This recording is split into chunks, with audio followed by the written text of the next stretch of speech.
Hey everyone, welcome back to the channel. Tonight we're diving into something that might just make you appreciate your thermostat a little more. Picture this. It's January in the year 1347. The snow is piling up outside your window, and there's no furnace humming in the basement, no electric blanket waiting on your bed, no hot shower to warm you up. Just you, the bitter cold, and whatever clever tricks our medieval ancestors used to survive winters that could literally kill you if you weren't prepared. Before we get started, hit that like button if you're curious about how people lived before central heating, and subscribe if you want more deep dives into the fascinating, often brutal realities of medieval life.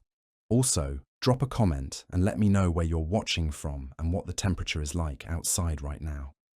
I always love hearing from viewers around the world. Now, settle in and maybe grab a warm drink, because we're about to explore a world where staying warm wasn't just about comfort, it was about survival. When we think about medieval heating, most of us probably imagine a cozy fireplace crackling in a stone cottage. But the reality was far more complex, ingenious, and sometimes downright dangerous. The truth is, medieval people developed an entire arsenal of heating methods, each with its own advantages, risks, and social implications. From the humblest peasant hovel to the grandest castle, everyone was fighting the same enemy, a winter that showed no mercy.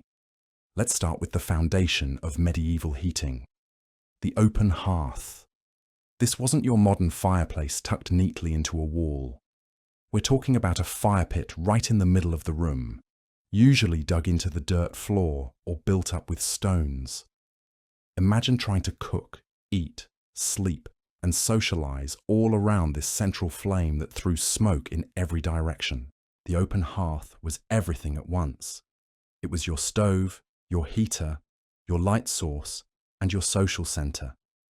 Archaeological evidence from medieval homes across northern Europe shows these hearths placed dead center in the main living space, with everything else arranged around them. The smoke would rise up through the rafters and hopefully find its way out through a hole in the roof. Notice I said hopefully. Here's where it gets interesting though. These weren't just practical heating devices.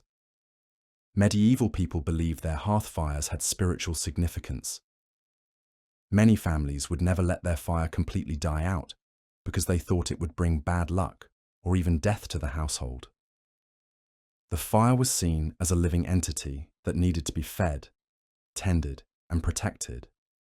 Some households would whisper prayers over their flames or toss in herbs for protection. The logistics of keeping these fires alive were intense. Every morning, someone had to carefully blow on the banked embers from the night before, feeding them twigs and kindling until the flames caught again. Lose your fire overnight, and you'd have to trudge through the snow to a neighbor's house, carrying a clay pot to borrow some live coals. This wasn't seen as shameful, by the way. It was expected community cooperation. But here's the catch. These open hearths were incredibly inefficient. Most of the heat went straight up and out through that roof hole, taking all your precious warmth with it. The area right around the fire might be toasty, but 3 feet away, you'd still be shivering. Medieval homes were basically organized around microclimates, with everyone clustering as close to the heat source as possible. Now, you might wonder about chimneys. Surely medieval people figured those out, right? Well, yes and no. Proper chimneys didn't become common until the later medieval period, and even then, they were mostly for wealthy households. Before that, people dealt with smoke-filled homes as just part of life. The air inside a medieval cottage during winter was thick enough to choke on, but at least it was warmer than outside. The smoke actually served some unintended purposes. It helped preserve meat hanging from the rafters, kept insects away from the wooden beams, and acted as a crude disinfectant. Medieval people were basically living in smokehouses, and while their eyes watered constantly, they made the best of it. For fuel, wood was the gold standard, but it wasn't always available. By the medieval period, much of Europe's forests were controlled by nobles who reserved them for hunting. Cut down the wrong tree, and you could face serious punishment. So common people became experts at using every scrap they could find. Twigs, bark, dried leaves, and even animal dung when wood ran short. This is where things get creative. In areas near bogs, people would cut blocks of peat and dry them for fuel. Peat burns slowly and steadily, though it produces a thick, tarry smoke that would coat everything in black film. But when you're choosing between warmth and cleanliness, warmth wins every time. In coastal areas, people burned dried seaweed. In some regions, they discovered coal, though early medieval folks were suspicious of this black rock that burned so differently from wood. The smoke from coal was acrid and foul-smelling, leading to some of the first recorded complaints about air pollution in cities like London. But the open hearth was just one piece of the heating puzzle. Medieval people also relied heavily on portable heat sources. The brazier was essentially a metal pan with holes in the lid, filled with hot coals or charcoal. These could be carried from room to room, providing localized warmth wherever it was needed most. Braziers were incredibly popular because they solved a major problem. How do you heat spaces where you can't build a full hearth? Need to warm up a bedroom? Carry in a brazier. Want to take the chill off during a meeting? Set up a brazier in the center of the room. They were the medieval equivalent of space heaters. Of course, braziers came with their own risks. Carbon monoxide poisoning was a real danger when these were used in enclosed spaces. There are documented cases of entire families being found dead after leaving a brazier burning overnight in a sealed room. People learned to crack windows or doors when using them, trading some warmth for safety. Wealthy households took braziers to the next level. In parts of Spain and Italy, families would place a brazier under a wooden table and drape heavy cloth around it, creating a heated tent where people could sit with the fabric tucked around their laps. It was like having a personal sauna that you could eat dinner in. The really clever part about braziers was their portability. Servants could carry them wherever warmth was needed most. A noble getting dressed in a cold chamber? Bring in a brazier. A scribe working on manuscripts in an unheated scriptorium? Set up a brazier nearby. They were heat on demand, medieval style. But we can't talk about medieval heating without discussing the role of architecture itself. Medieval builders weren't just throwing up walls randomly. They understood that the very design of a building could help trap warmth or let it escape. Peasant cottages were built low and compact for good reason. Lower ceilings meant less air to heat, and smaller rooms were easier to warm with a single fire. The walls were often incredibly thick, packed with a mixture of mud, clay, straw, and yes, animal dung. This wasn't just about construction materials being cheap. That thick wall acted as insulation, though not very effective insulation by modern standards. The placement of windows was crucial too. Most peasant homes had tiny windows, if any at all. Glass was incredibly expensive, so windows were usually just openings that could be covered with wooden shutters, oiled parchment, or thin scraped animal hide. Even then, these coverings didn't seal tightly, so cold air constantly seeped through the gaps. In wealthier homes, you'd find more sophisticated approaches to heating. Castles and manor houses had multiple fireplaces, though their sheer size made them nearly impossible to heat effectively. A great hall might have a massive fireplace that consumed entire tree trunks, yet people sitting at the far end of the room would still be freezing. This is where tapestries and wall hangings became crucial. These weren't just decorative. Thick fabric hangings acted as a form of insulation, creating a barrier between people and the cold stone walls. When nobles travelled between their various properties, they'd pack up these tapestries and take them along, essentially bringing their insulation with them. The wealthy also used bed curtains extensively. A medieval bed wasn't just a place to sleep. It was like a room within a room, with heavy curtains that could be drawn to create a private, warmer space.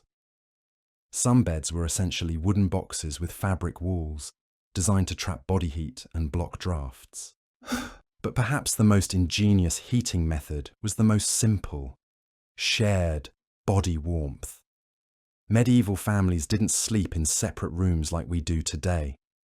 Everyone piled into the main living space at night, sometimes sharing beds with not just family members, but with guests, travelers, and even livestock. This wasn't just about saving space, it was a heating strategy. Bodies generate heat, and when you put multiple warm bodies under blankets together, you create a surprisingly effective heating system.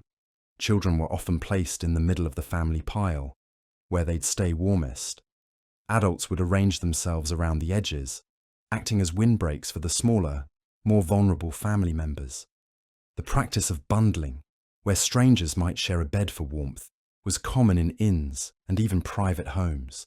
Wooden boards or heavy blankets might be placed between people for modesty, but the shared warmth was considered more important than privacy. Survival trumped social conventions. Even in monasteries, where individual cells might have been the ideal, practical heating concerns often meant monks sleeping in common dormitories. The body heat of 20 monks huddled together could make the difference between a miserable night and a survivable one. This communal approach to heating extended beyond just sleeping arrangements. During the day, families would work together around the central hearth, sharing tasks that kept them close to the fire. Cooking, mending clothes, crafting tools, telling stories. Everything happened in that warm circle around the flames. The social aspect of medieval heating can't be overstated. Heat wasn't just individual comfort, it was community survival. Neighbors would share fuel when someone's supply ran low.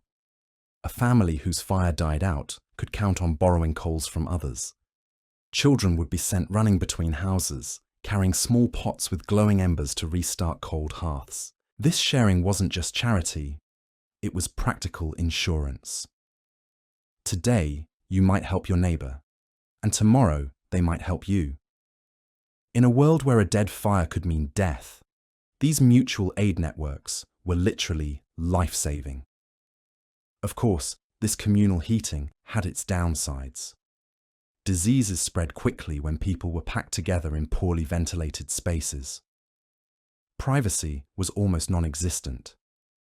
And when tensions arose between neighbors or family members, being trapped together in a small, warm space could make conflicts much worse.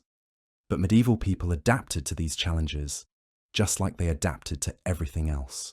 They developed social protocols for shared heating spaces, learned to identify and isolate sick family members when possible, and found ways to create small pockets of privacy, even in crowded conditions. The ingenuity didn't stop with fire and shared warmth.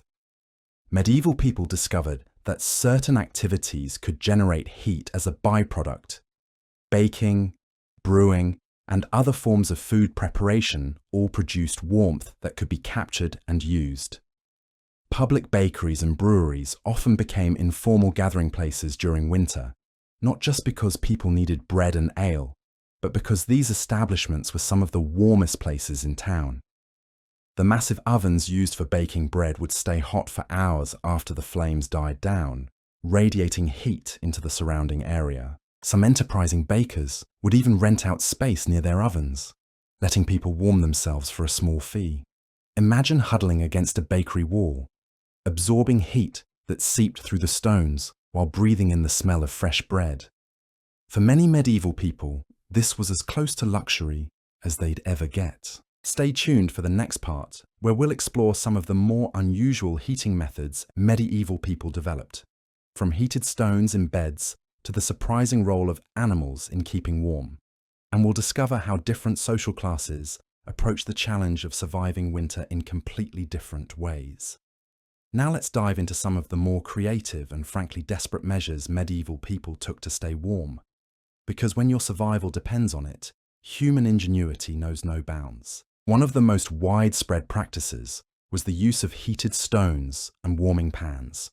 This might sound primitive, but it was actually a sophisticated heating technology for its time.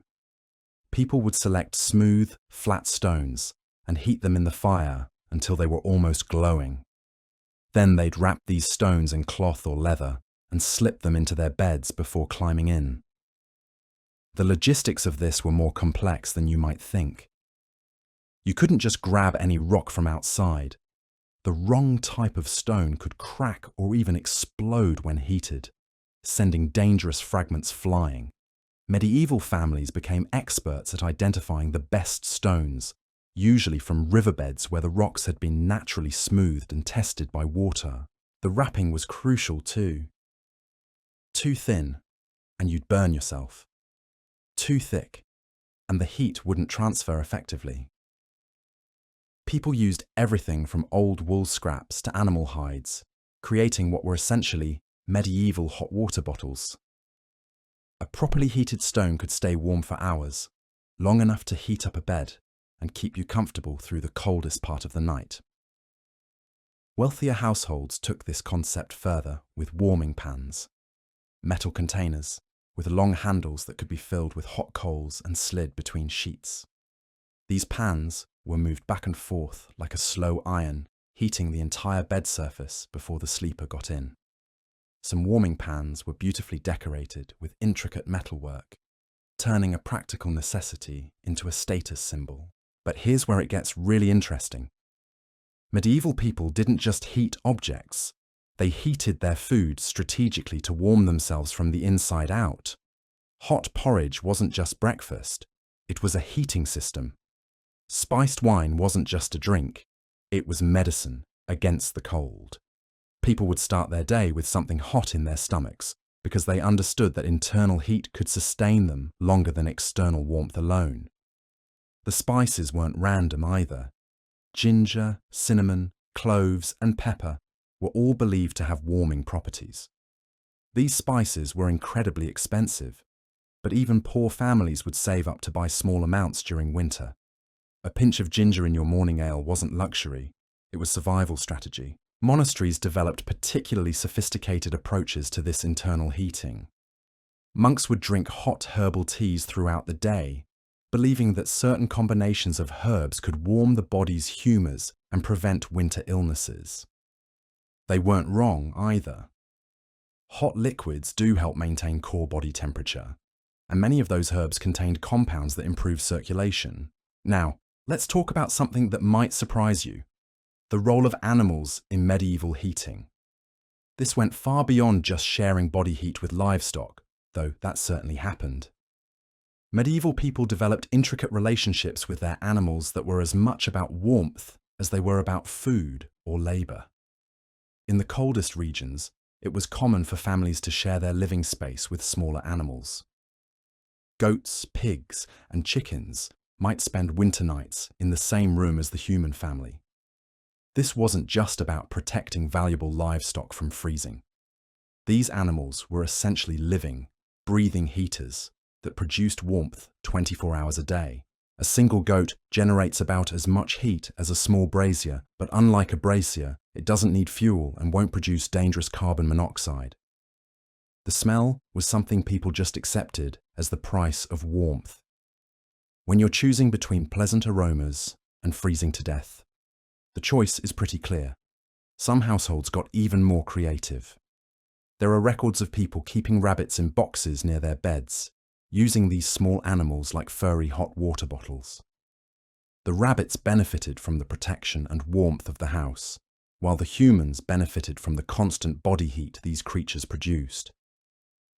Cats became especially valuable during medieval winters, and not just for catching mice. A cat sleeping on your chest or curled up against your back could provide crucial warmth during the coldest nights.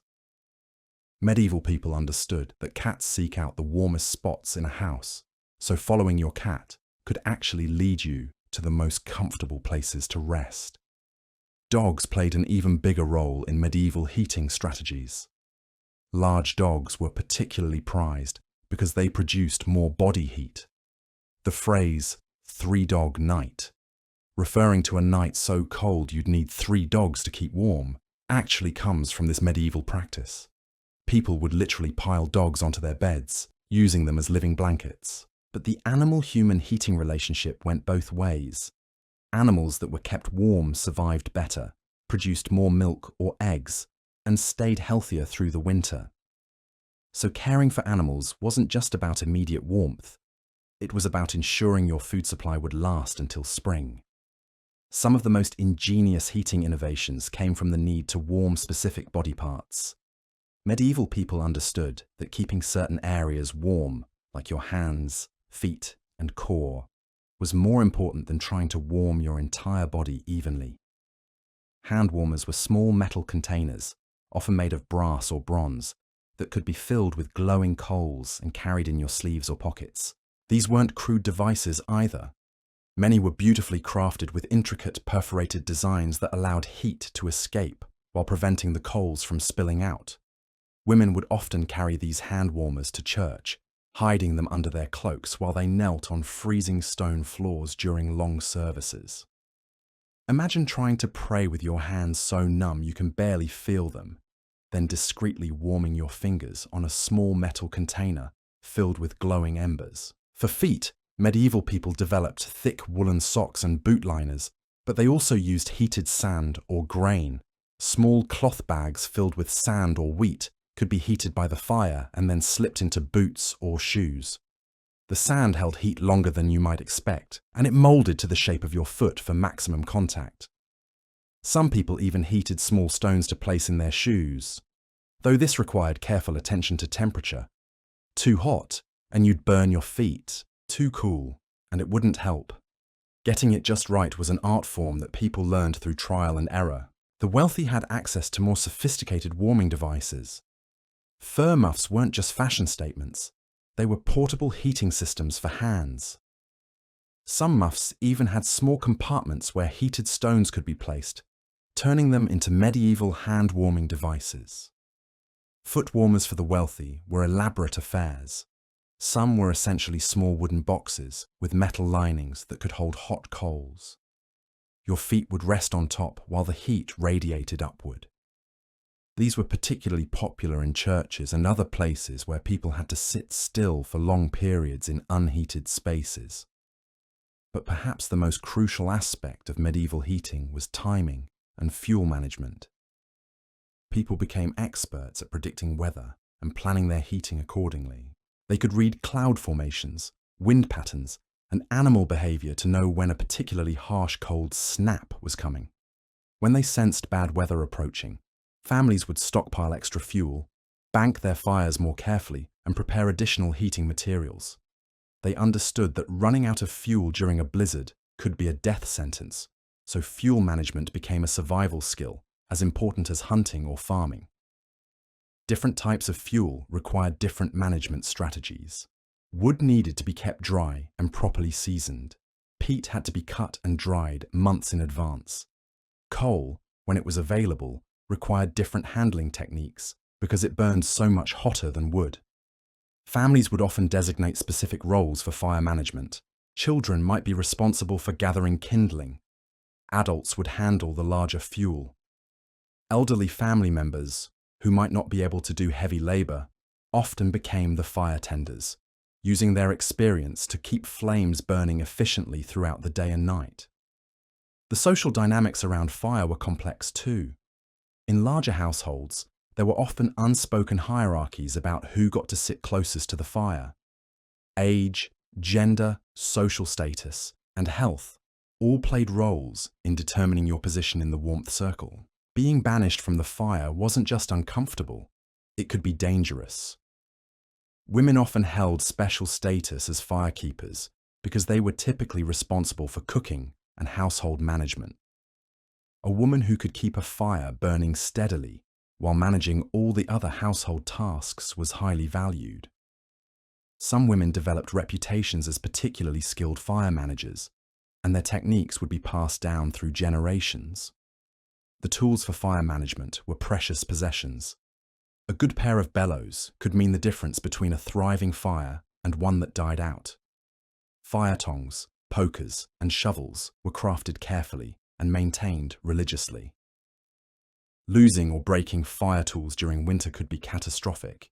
Medieval people also developed sophisticated understanding of fire behavior that we might not appreciate today. They knew which types of wood burned hottest, which created the least smoke, which were best for overnight burning, and which worked best in different weather conditions. This wasn't book learning, it was hard-won experience passed down through families. They understood concepts like draft and airflow in ways that were remarkably sophisticated. A medieval firekeeper could look at smoke patterns and know exactly how to adjust airflow to improve burning efficiency. They could bank coals in ways that would keep them alive for hours with minimal fuel consumption. As we'll see in our next section, these heating strategies varied dramatically depending on social class and geographic location, creating entirely different winter experiences for different groups of people. The gap between how a peasant and a noble survived winter was often quite literally the difference between life and death. The reality is that medieval heating wasn't just about survival tactics and clever innovations. It was also deeply tied to social status, creating a hierarchy of warmth that reflected the rigid class structure of medieval society. And nowhere was this more apparent than in the dramatic differences between how peasants and nobles experienced winter. Let's start with the harsh truth about peasant heating. For the vast majority of medieval people, warmth was a luxury they couldn't afford to take for granted. A typical peasant cottage was essentially a one-room shelter with walls made from whatever materials were locally available. In many parts of northern Europe, this meant wattle and daub construction, thin wooden frames woven with sticks and plastered with mud, clay and animal dung. These walls provided some protection from wind, but they were far from airtight. Cold air seeped through countless gaps, and the single room had to serve every function: sleeping, cooking, eating, working, and socializing. The central hearth was literally the heart of survival, but it was also incredibly demanding. Peasant families lived in constant anxiety about fuel. Firewood wasn't something you could just go cut whenever you needed it. Most forests were owned by lords who strictly controlled access. Getting caught cutting wood without permission could result in heavy fines, physical punishment, or worse. So peasants became masters of fuel conservation and alternative materials. They burned everything that would catch fire. Animal dung, which was actually an excellent fuel once dried properly, crop stubble from the harvest, even bones from slaughtered animals. In coastal areas, they collected seaweed and dried it for burning. Near marshlands, they cut peat in spring and spent months drying it for winter use. The smell in a peasant cottage during winter was intense. Imagine smoke from burning dung mixing with the odor of unwashed bodies, wet wool, and whatever food was cooking. Add to that the smell of animals that might be sharing the space, and you get an atmosphere that would be almost unbearable by modern standards. But for medieval peasants, these smells meant warmth and survival. Sleep was a communal affair out of necessity. Entire families would pile together under whatever blankets and furs they could gather. Privacy was impossible, but privacy was also a luxury they couldn't afford. Children slept between adults to keep them warmest. Elderly family members might get priority placement near the fire, both to keep them comfortable and because their experience in managing the household fire was invaluable. The daily routine revolved entirely around fire maintenance. Someone had to wake up multiple times during the night to add fuel and keep the fire alive. In the morning, the first task was always coaxing flames back to life from whatever embers survived the night. This was skilled work that required understanding exactly how to arrange kindling, how to blow on embers without scattering them, and how to gradually build up heat without smothering the flames. Peasant women often became the true experts at fire management because it was so closely tied to cooking and household management. A woman who could keep a fire burning efficiently while preparing food, warming the family, and managing smoke levels was performing multiple skilled tasks simultaneously. These weren't simple chores. They required genuine expertise and constant attention. The social dynamics in peasant cottages during winter were intense. When you're trapped in a small space with family members for months, with everyone dependent on the same fire for survival, conflicts could become dangerous. Family hierarchies were often determined by who contributed most to warmth and survival. The person who was best at managing the fire held real power in the household. But even among peasants, there were variations in heating strategies based on their specific circumstances. A peasant with access to a mill might have different fuel sources than one who worked primarily in agriculture. Those near rivers or coasts had different options than those in purely agricultural areas. Geography played a huge role in determining what heating methods were available. Now contrast this with how the wealthy lived during medieval winters. Noble households had resources that completely changed their relationship with cold weather. While peasants worried about finding enough fuel to last the night, nobles could afford to burn entire logs that would have sustained a peasant family for days. Castle heating was a study in contradictions. On one hand, nobles had access to massive fireplaces that could consume enormous amounts of fuel. Great halls often featured fireplaces large enough for a person to stand inside. These created impressive displays of wealth and power, with flames roaring dramatically and sparks shooting up chimneys. But here's the irony. Castles were often harder to heat effectively than peasant cottages. The sheer size of the spaces meant that even massive fires could only warm small areas. Stone walls, while providing excellent defense, were terrible insulators. They absorbed heat during the day and radiated cold at night. A castle's great hall might have a roaring fire that was visible from across the room, but people sitting at the far end would still be shivering. This is why tapestries became so important in noble households. These weren't just decorative art pieces. They were sophisticated insulation systems. Wealthy families invested enormous sums in thick, woven hangings that could be arranged to create warmer microclimates within larger cold spaces.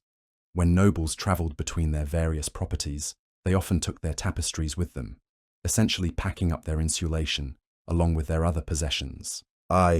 The bedroom arrangements of the wealthy were completely different from peasant sleeping situations. Instead of communal sleeping for warmth, nobles could afford individual beds with elaborate curtain systems. These bed curtains weren't about privacy alone. They created private heating chambers. A bed surrounded by thick curtains could trap body heat and block drafts, allowing one person to stay warm without sharing space with others. Wealthy households also had access to more sophisticated heating devices. Instead of simple clay pots for carrying embers, nobles used ornate brass or silver warming pans with long handles. These could be filled with hot coals and used to pre-warm beds before sleeping. Some were beautifully decorated works of art that doubled as status symbols. The wealthy could afford better quality fuel too. While peasants burned whatever they could find, nobles had access to well-seasoned hardwoods that burned cleanly and efficiently. They could afford imported coal when it became available, despite its higher cost and unpleasant smoke. Some noble households even had access to charcoal, which burned much hotter and cleaner than regular wood.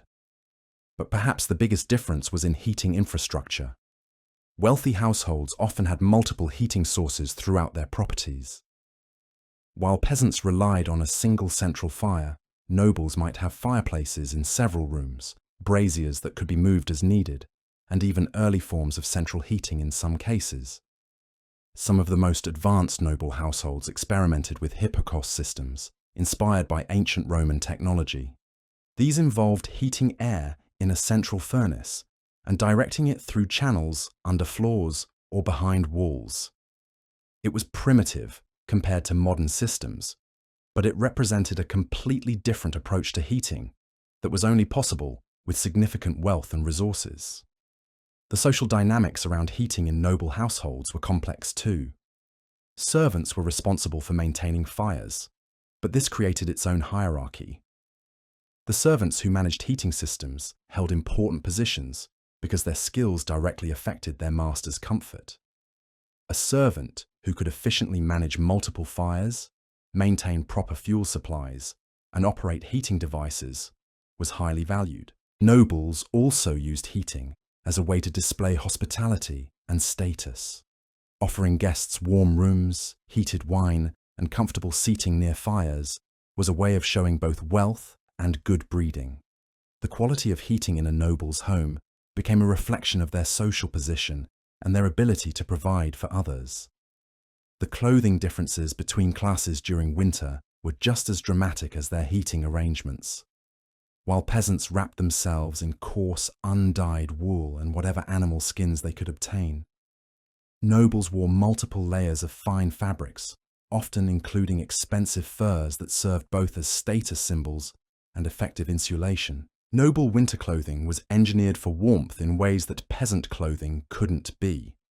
Silk undergarments provided a smooth base layer that didn't irritate the skin. Wool outer garments were made from higher quality fleece that provided better insulation. Fur trim wasn't just decorative. It created effective seals around necks, wrists, and ankles where heat could escape.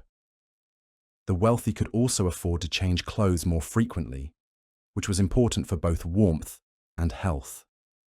Damp clothing loses its insulating properties, so being able to switch to dry garments made a real difference in staying warm. Peasants often wore the same clothes for weeks or months, gradually becoming less effective as insulation as they became dirty and worn. Even the food differences between classes affected their ability to stay warm. Nobles had access to spices that weren't just flavorful, but actually had warming properties. Ginger, cinnamon, cloves, and pepper all contain compounds that can improve circulation and create sensations of internal warmth. They could afford to drink heated wine and eat rich, calorie-dense foods that help their bodies generate heat. Peasants, on the other hand, often survived on thin porridge, bread, and whatever preserved foods they had managed to store from harvest time. These foods provided basic calories, but didn't offer the same warming effects as the spiced, rich foods available to the wealthy. A noble drinking mulled wine by a roaring fire was experiencing winter completely differently than a peasant sipping weak ale while huddled around smoking dung. The medical understanding of cold and its effects also varied by class. Wealthy households often had access to physicians who understood concepts like circulation and the importance of keeping certain body parts warm. They might receive advice about specific foods, drinks, or practices that could help maintain body heat. Peasants relied more on folk wisdom and traditional practices passed down through generations. This knowledge was often surprisingly sophisticated, but it wasn't based on formal medical theory. Instead, it came from centuries of trial and error, with successful strategies being preserved and unsuccessful ones being abandoned. The psychological aspects of winter heating also differed dramatically between classes. For peasants, winter was a constant source of anxiety. Every piece of fuel burned was one less piece available for later. Every cold night raised the question of whether they had enough resources to last until spring. The stress of survival could be almost as debilitating as the cold itself. Nobles, while certainly not immune to cold, approached winter with much less existential anxiety. They knew they had adequate fuel supplies, backup heating methods, and resources to acquire whatever they needed. This psychological comfort allowed them to actually enjoy certain aspects of winter, turning what was a survival challenge for peasants into an opportunity for seasonal festivities and celebrations. The seasonal rhythms of different classes reflected these heating realities. Peasant families would begin preparing for winter months in advance, cutting and storing fuel, preserving foods, and making repairs to their homes. Every decision was calculated based on limited resources and the knowledge that mistakes could be fatal. Noble households prepared for winter too, but their preparations were more about comfort and entertainment than survival. They might plan elaborate winter feasts, organize hunting parties, and prepare their homes for hosting guests. Winter became a social season rather than purely a survival challenge. These class differences in heating created entirely different cultural experiences of winter. For peasants, Winter stories and traditions often focused on survival, cooperation, and endurance. For nobles, winter culture included elaborate celebrations, artistic pursuits, and social gatherings that were only possible because they didn't have to devote all their energy to staying alive. The heating methods available to different classes also shaped their daily schedules and social interactions in completely different ways. We'll explore these cultural and social dimensions of medieval heating next, including how entire communities organized themselves around the challenge of staying warm, and how heating influenced everything from architecture to social customs. But heating wasn't just an individual or even family concern. Entire medieval communities organized themselves around the collective challenge of surviving winter, creating social networks and cultural practices that were as essential as any fire or blanket. The most fascinating aspect of medieval heating was how it created unexpected social bonds between people who might otherwise have little interaction. Take the village baker, for instance. During winter months, the bakery became far more than just a place to buy bread. Those massive stone ovens, once heated for the day's baking, retained warmth for hours afterward. Villagers would gather near the bakery walls, pressing their backs against the stones to absorb heat that seeped through. This wasn't considered loitering or trespassing. It was an understood community arrangement. The baker benefited from having customers linger and potentially make additional purchases, while villagers got access to warmth they couldn't generate at home. Children would do their lessons sitting against warm bakery walls. Adults would conduct business meetings in these heated zones. Elderly residents would spend entire afternoons there, sharing stories and gossip while soaking up precious warmth. Breweries served similar functions.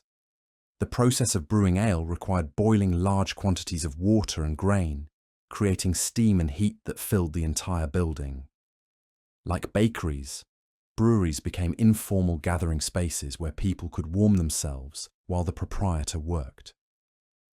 The combination of warmth and available ale made these establishments crucial social centres during the coldest months. But perhaps the most remarkable community heating innovation was the development of shared fuel networks. In many villages, families would pool their resources to purchase or gather fuel in bulk. This wasn't just about economics, though that was certainly a factor. Buying wood or peat in large quantities was more efficient and often cheaper per unit. More importantly, these fuel-sharing arrangements created insurance systems. If one family's supply ran low due to illness, accident, or miscalculation, the community network would support them. This wasn't charity in the modern sense. It was mutual aid based on the understanding that anyone could find themselves in a similar situation. The logistics of these arrangements were surprisingly sophisticated. Villages would designate certain people as fuel coordinators, responsible for organizing group purchases, managing storage, and overseeing distribution. These coordinators often held significant social influence because they controlled access to such a vital resource. Children played crucial roles in these community heating systems. They were often the ones sent running between houses, carrying pots of glowing embers when a family's fire died out. This wasn't seen as child labour. It was considered essential education in community cooperation. Children learned early that survival depended on maintaining good relationships with neighbours and understanding the complex social networks that made winter survival possible. The ember-sharing tradition created its own etiquette and social rules. There were proper ways to ask for coals, appropriate containers to use, and expected forms of reciprocity. A family that frequently needed to borrow embers but never shared their own resources would quickly find themselves socially isolated, which could be dangerous during harsh weather. Religious institutions played vital roles in community heating as well. Churches, while often unheated during regular services, would sometimes open their doors as warming centres during particularly severe cold snaps. The thick stone walls that made churches so cold most of the time could actually provide some protection from wind, and the gathering of many bodies in one space created collective warmth. Monasteries often served as emergency shelters for travellers and local residents during extreme weather. The The monks' disciplined approach to fire management and their typically better fuel supplies made monasteries relatively warm havens. Some monasteries maintained guest houses specifically for this purpose, understanding that providing warmth was a form of Christian charity. The social dynamics around these shared heating spaces were complex and carefully regulated. Informal hierarchies developed based on age, social status, and contribution to the community. Elderly residents typically got the warmest spots, both out of respect and because they were most vulnerable to cold. Pregnant women and small children also received priority positioning near heat sources. But these hierarchies weren't just about vulnerability. They also reflected contribution and reciprocity. A blacksmith who shared the warmth from his forge with neighbours might expect better positioning when he visited the bakery. A family that consistently contributed fuel to community stores earned social credit that translated into better access to shared warmth. The timing of community heating activities followed careful social choreography. Peak warming times at bakeries and breweries were often informally reserved for those who needed them most. Early morning hours might be designated for elderly residents who rose early and needed warmth to start their day. Afternoon periods might be reserved for children and their caregivers. Evening hours could be social time when entire families would gather. These arrangements required constant negotiation and adjustment. Weather changes could disrupt established patterns. A sudden cold snap might bring more people seeking warmth than usual, requiring improvised solutions. Community leaders often had to mediate disputes about access to warming spaces and fair distribution of shared resources. The economic implications of community heating were significant too. Villages that developed effective fuel-sharing systems could survive harsh winters with lower overall resource consumption. This freed up resources for other essential needs and could mean the difference between a community thriving or facing starvation. Some villages became renowned for their heating innovations, attracting residents from less well-organized communities. A village with an effective fuel-sharing network, multiple warming centers, and strong social cooperation around heating could grow in population and prosperity. Conversely, communities that failed to develop these systems might lose residents to better organized neighbors. The seasonal rhythm of these community heating systems was intricate and well established. Preparation began in late summer, with community meetings to organize fuel gathering, assess individual family needs, and plan for the upcoming winter. Autumn was the time for collective fuel gathering, with work parties organized to cut peat, gather wood, or collect other burning materials. Early winter brought the activation of sharing networks and the establishment of warming centers. Midwinter was when these systems faced their greatest tests, as fuel supplies dwindled and weather reached its harshest extremes. Late winter required careful resource management to ensure supplies lasted until spring, often involving difficult decisions about rationing and priority distribution. Spring brought both relief and preparation for the next cycle. Communities would assess how well their heating systems had worked, identify improvements for the following year, and begin planning for the next winter's challenges. Successful strategies would be remembered and repeated, while failed approaches would be abandoned or modified. The knowledge systems surrounding community heating were impressive in their sophistication. Villages developed detailed understanding of local weather patterns, fuel types, and heating efficiency. This knowledge was passed down through generations, refined through experience, and adapted to changing circumstances. Community heating also influenced the physical layout of villages. Houses were often positioned to take advantage of shared warmth sources. Neighborhoods might be organized around central warming areas like bakeries or community hearths. Streets and pathways were designed to provide easy access to fuel storage areas and shared heating facilities. The architectural features of individual homes were also influenced by community heating practices.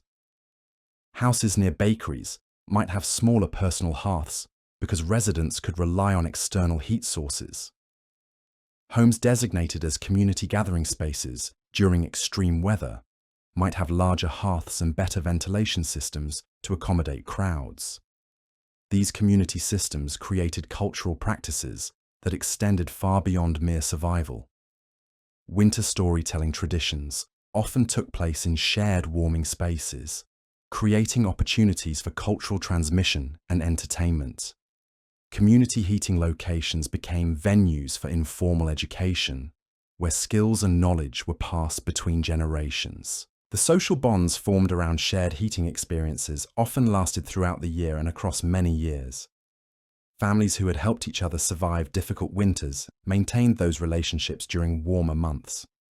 Children who had shared warming spaces grew up with deep understanding of community cooperation and mutual dependence. Marriage and family formation were sometimes influenced by heating alliances. Families that had proven reliable partners in fuel sharing and community heating might be preferred as in-laws or marriage partners. The ability to contribute effectively to community heating systems was considered an attractive quality in potential spouses.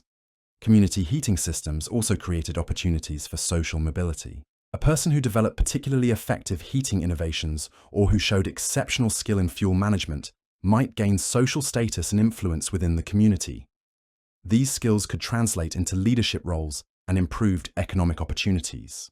The seasonal festivals and celebrations of medieval communities were often timed and organized around heating realities. Winter solstice celebrations, for instance, weren't just symbolic acknowledgements of returning light. They were often practical community gatherings that provided opportunities for shared warmth during the darkest, coldest time of year. These festivals served multiple heating-related functions. They provided reasons for communities to pool fuel resources for large fires that could warm many people simultaneously. They created social obligations for wealthy community members to provide fuel and food for celebrations, redistributing heating resources to those who needed them most. They also provided psychological warmth through social connection and shared cultural experience. The games and entertainment associated with winter festivals often had practical heating benefits too. Dancing, singing, and other physical activities help people generate body heat while creating social bonds. Group activities that required people to crowd together served both entertainment and warming functions. Religious observances during winter often incorporated heating considerations as well. The timing of services might be adjusted to take advantage of shared body warmth. Special heating arrangements might be made for important religious holidays. The concept of hospitality during winter took on literal life or death significance when it involved providing warmth to travelers or community members in need. The legal and governance systems of medieval communities often addressed heating-related issues. Village laws might regulate access to fuel sources, establish penalties for stealing heating materials, or create obligations for property owners to provide emergency shelter during extreme weather. These legal frameworks reflected the community recognition that heating was too important to be left entirely to individual responsibility.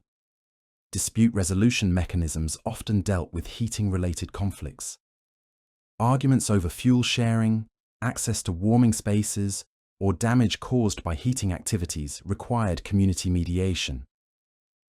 The ability to resolve these disputes fairly was crucial for maintaining the social cooperation that community heating systems required. As we'll explore next, these community heating practices varied significantly across different regions of medieval Europe, creating distinct regional cultures around winter survival that reflected local resources, climate conditions, and social structures. The ingenuity of medieval communities in developing heating solutions was matched only by their creativity in adapting these solutions to wildly different environmental and social circumstances.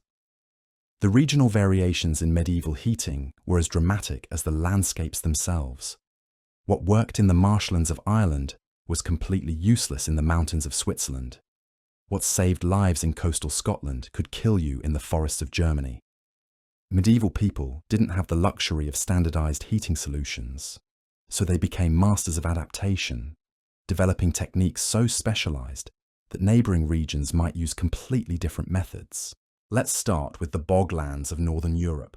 where an entirely different fuel culture emerged.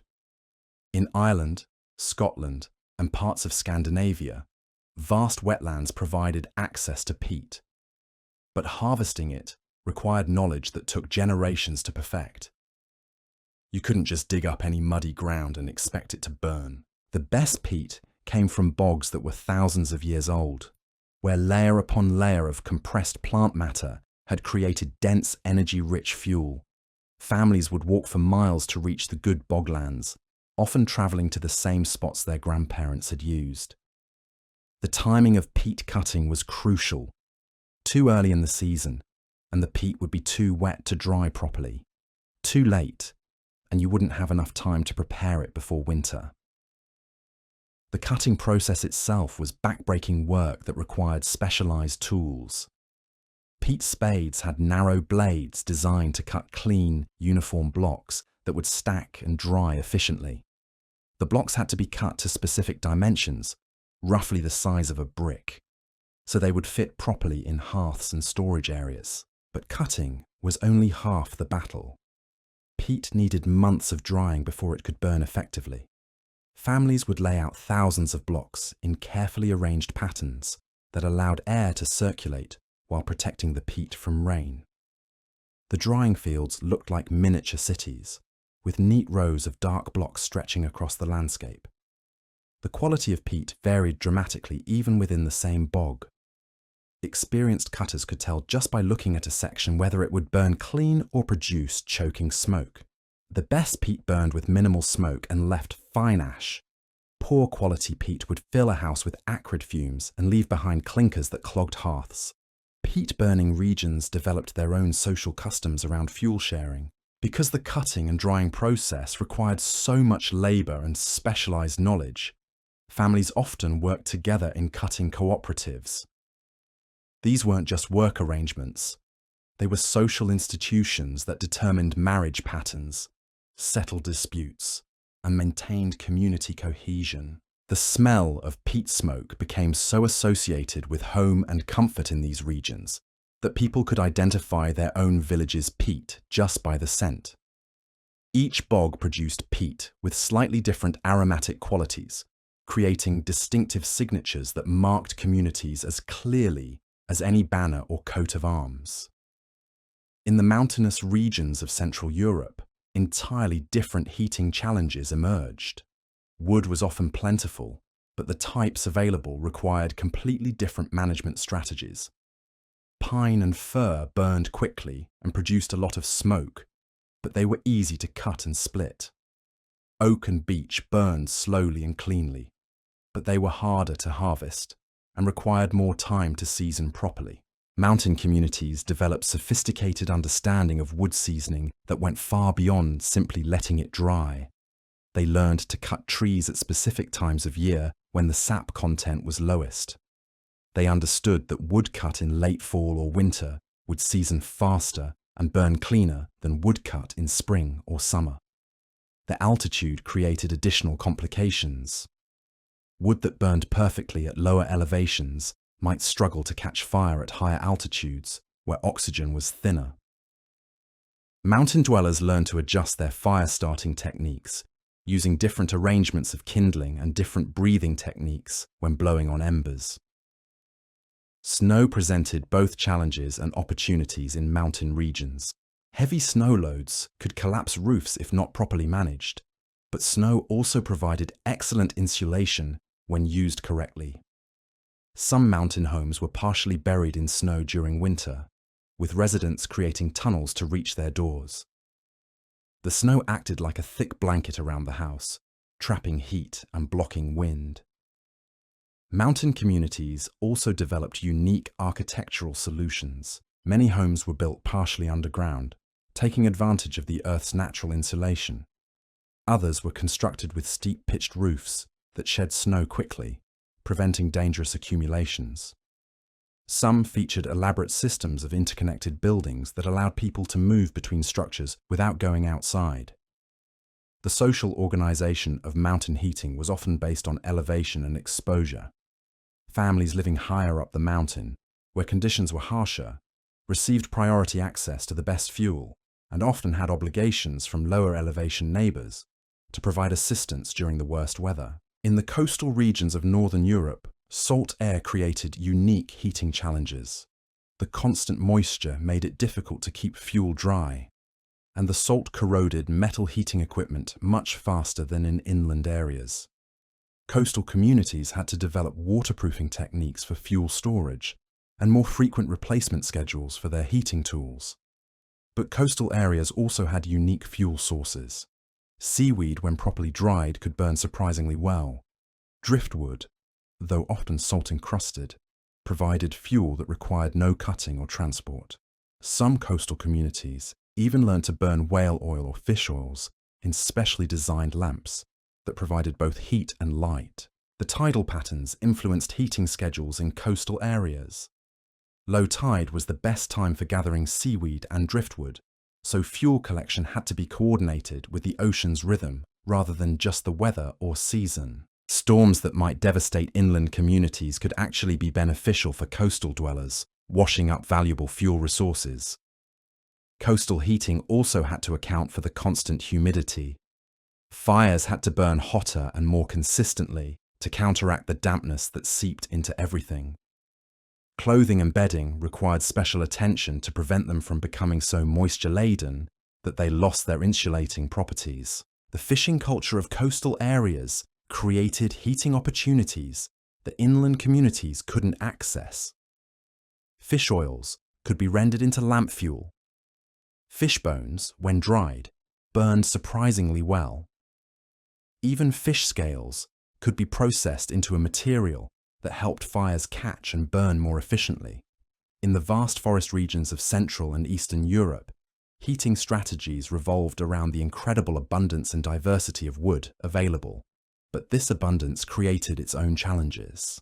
With so many options, communities had to develop sophisticated knowledge about which woods were best for different purposes. Birch bark was prized for fire starting because it contained oils that made it burn even when wet.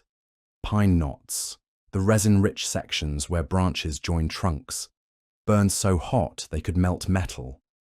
Apple and cherry wood gave off pleasant aromas when burned, making them valuable for special occasions or for households that could afford to prioritize comfort over pure heat output. Forest communities developed elaborate classification systems for different types of wood.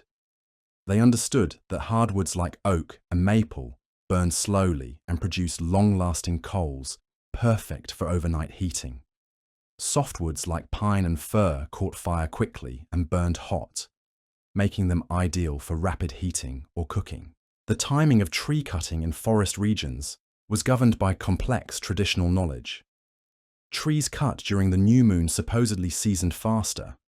Wood harvested in winter had less moisture content and was less likely to attract insects. Dead trees that had dried while still standing, called snags, provided immediately usable fuel, but required skill to harvest safely. Forest heating culture was deeply intertwined with forest management practices. Communities understood that sustainable heating required careful attention to forest health. They practiced selective cutting that left forests healthy and productive for future generations. They knew which areas could be heavily harvested and which needed to be preserved. The social structures in forest regions often revolved around collective forest management. Village councils would designate cutting areas, establish harvesting schedules, and mediate disputes over access to the best timber. These weren't just practical arrangements. They were governance systems that maintained both forest health and community cohesion. In the agricultural regions of southern Europe, where forests were scarce but grain production was abundant, entirely different fuel cultures emerged. Wheat and barley stalks, when bundled and dried properly, could provide significant heating value. Corn cobs and husks became important fuel sources in areas where maize was cultivated. These agricultural fuels required different burning techniques than wood or peat. They caught fire quickly but burned out fast, requiring constant attention and feeding. Farmers learned to bundle stalks in specific ways that would burn more slowly and evenly. They developed special fire management techniques that could maintain heat using these fast-burning materials. The timing of agricultural fuel preparation was tied to harvest schedules rather than to seasonal weather patterns. Stalks had to be collected, bundled, and stored immediately after harvest when they were at their driest. Any delay could result in fuel that was too moist to burn effectively, or that had begun to rot. Agricultural regions also made extensive use of animal dung as fuel. In areas where livestock was abundant, dried manure could provide steady, long-burning heat. Cow dung was particularly prized because it burned slowly and produced minimal smoke when properly dried. Sheep and goat droppings burned hotter but faster, making them useful for quick heating tasks. The social dynamics around dung collection and preparation were complex. In some communities, children were responsible for gathering and drying animal waste, turning what might seem like an unpleasant chore into an important contribution to family survival. The quality of dung fuel depended heavily on the animal's diet, creating connections between animal husbandry practices and heating efficiency. Urban heating presented entirely different challenges and opportunities. Cities concentrated large numbers of people in small areas, creating both heating problems and heating solutions that rural areas never experienced. The density of population meant that fuel had to be transported from surrounding rural areas, often at considerable expense. But urban density also created opportunities for shared heating that weren't possible in rural settings. Public baths, when they existed, could warm dozens of people simultaneously using less fuel per person than individual heating would require. Commercial establishments like bakeries and breweries became crucial community warming centres. Urban fire regulations were much more strict than rural ones because the consequences of heating accidents were so much more severe. A fire that escaped control in a densely packed city could destroy entire neighbourhoods. Cities developed elaborate rules about chimney construction, fuel storage, and fire management that rural areas didn't need. The fuel trade in medieval cities created entire economic sectors devoted to heating. Firewood merchants, charcoal sellers, and fuel transporters became important urban professions. The price and availability of fuel could determine whether a city thrived or struggled during harsh winters. Urban heating also created opportunities for technological innovation that rural areas couldn't support. The concentration of wealth and skilled craftsmen in cities made it possible to develop more sophisticated heating devices, better chimney systems, and more efficient fuel-burning techniques.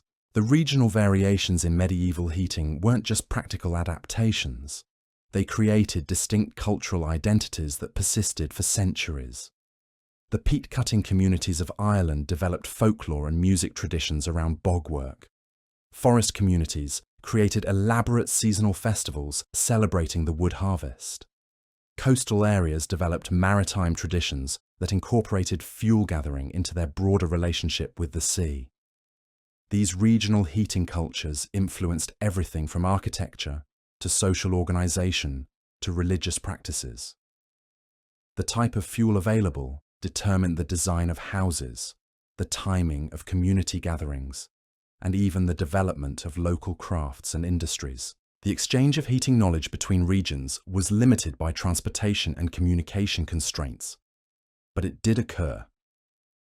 Traders and travellers would carry information about heating techniques from one area to another. Marriage between people from different regions could introduce new heating methods to communities. Some regions became known for particularly innovative heating solutions, attracting visitors who wanted to learn new techniques. The reputation of a community's heating methods could influence its economic prosperity and political influence. The seasonal migration patterns in some areas were influenced by heating considerations. Shepherds and other nomadic groups would move their flocks to areas with better fuel availability during winter months. Some communities would temporarily relocate to areas with more sheltered conditions or better access to heating materials. But perhaps most importantly, These regional variations demonstrate the incredible adaptability and ingenuity of medieval people. Faced with the universal challenge of staying warm, they developed dozens of different solutions that reflected their local resources, climate conditions, and social structures.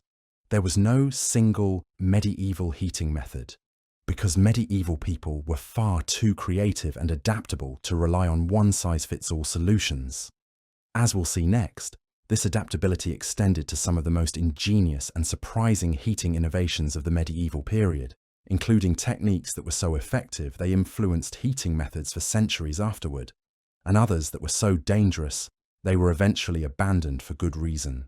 The ingenuity of medieval heating reached its peak in some of the most clever and dangerous innovations you've probably never heard of. These weren't your standard fireplace solutions. These were desperate measures born from the reality that winter didn't negotiate, and people had to get creative or die trying. Let's talk about one of the most brilliant heating hacks that medieval people developed: the heated stone network. This went far beyond just warming up a rock by the fire. Entire communities developed sophisticated stone heating systems that could keep buildings warm for hours with minimal fuel consumption. Here's how it worked. During the day, when fires were already burning for cooking and other activities, communities would heat large stones in specially constructed ovens or fire pits. But these weren't random rocks. Medieval people became experts at selecting specific types of stone that could absorb and retain heat without cracking under extreme temperature changes. Sandstone was particularly prized because it heated evenly and held warmth for extended periods. Limestone worked well too, though it required more careful handling. Granite was avoided because it could shatter explosively when heated too quickly. People learned these distinctions through trial and error, sometimes painful trial and error, and the stones were heated to temperatures that would burn your skin instantly if you touched them directly. Then, using specially designed tongs and carriers, they were wrapped in thick wool or leather and distributed throughout buildings. A single large heated stone could warm a small room for 6 to 8 hours, providing steady heat long after the fire that heated it had died down. But the really clever part was the timing and coordination required. Communities would heat dozens of stones simultaneously during peak fire hours, then distribute them strategically throughout homes and public buildings. This allowed them to extend the warming power of their fires far beyond what direct burning could achieve. Some communities even developed stone heating schedules, with different families responsible for heating stones on different days. This distributed the fuel cost and labor, while ensuring that everyone had access to heated stones when they needed them most. It was like having a community heating utility system, medieval style. The social dynamics around stone heating were fascinating. Families who were particularly good at managing the heating process often became informal community leaders. The ability to heat stones to the perfect temperature, wrap them safely, and transport them without losing too much heat was a genuinely valuable skill that commanded respect. Children often served as stone runners, carrying wrapped stones between buildings.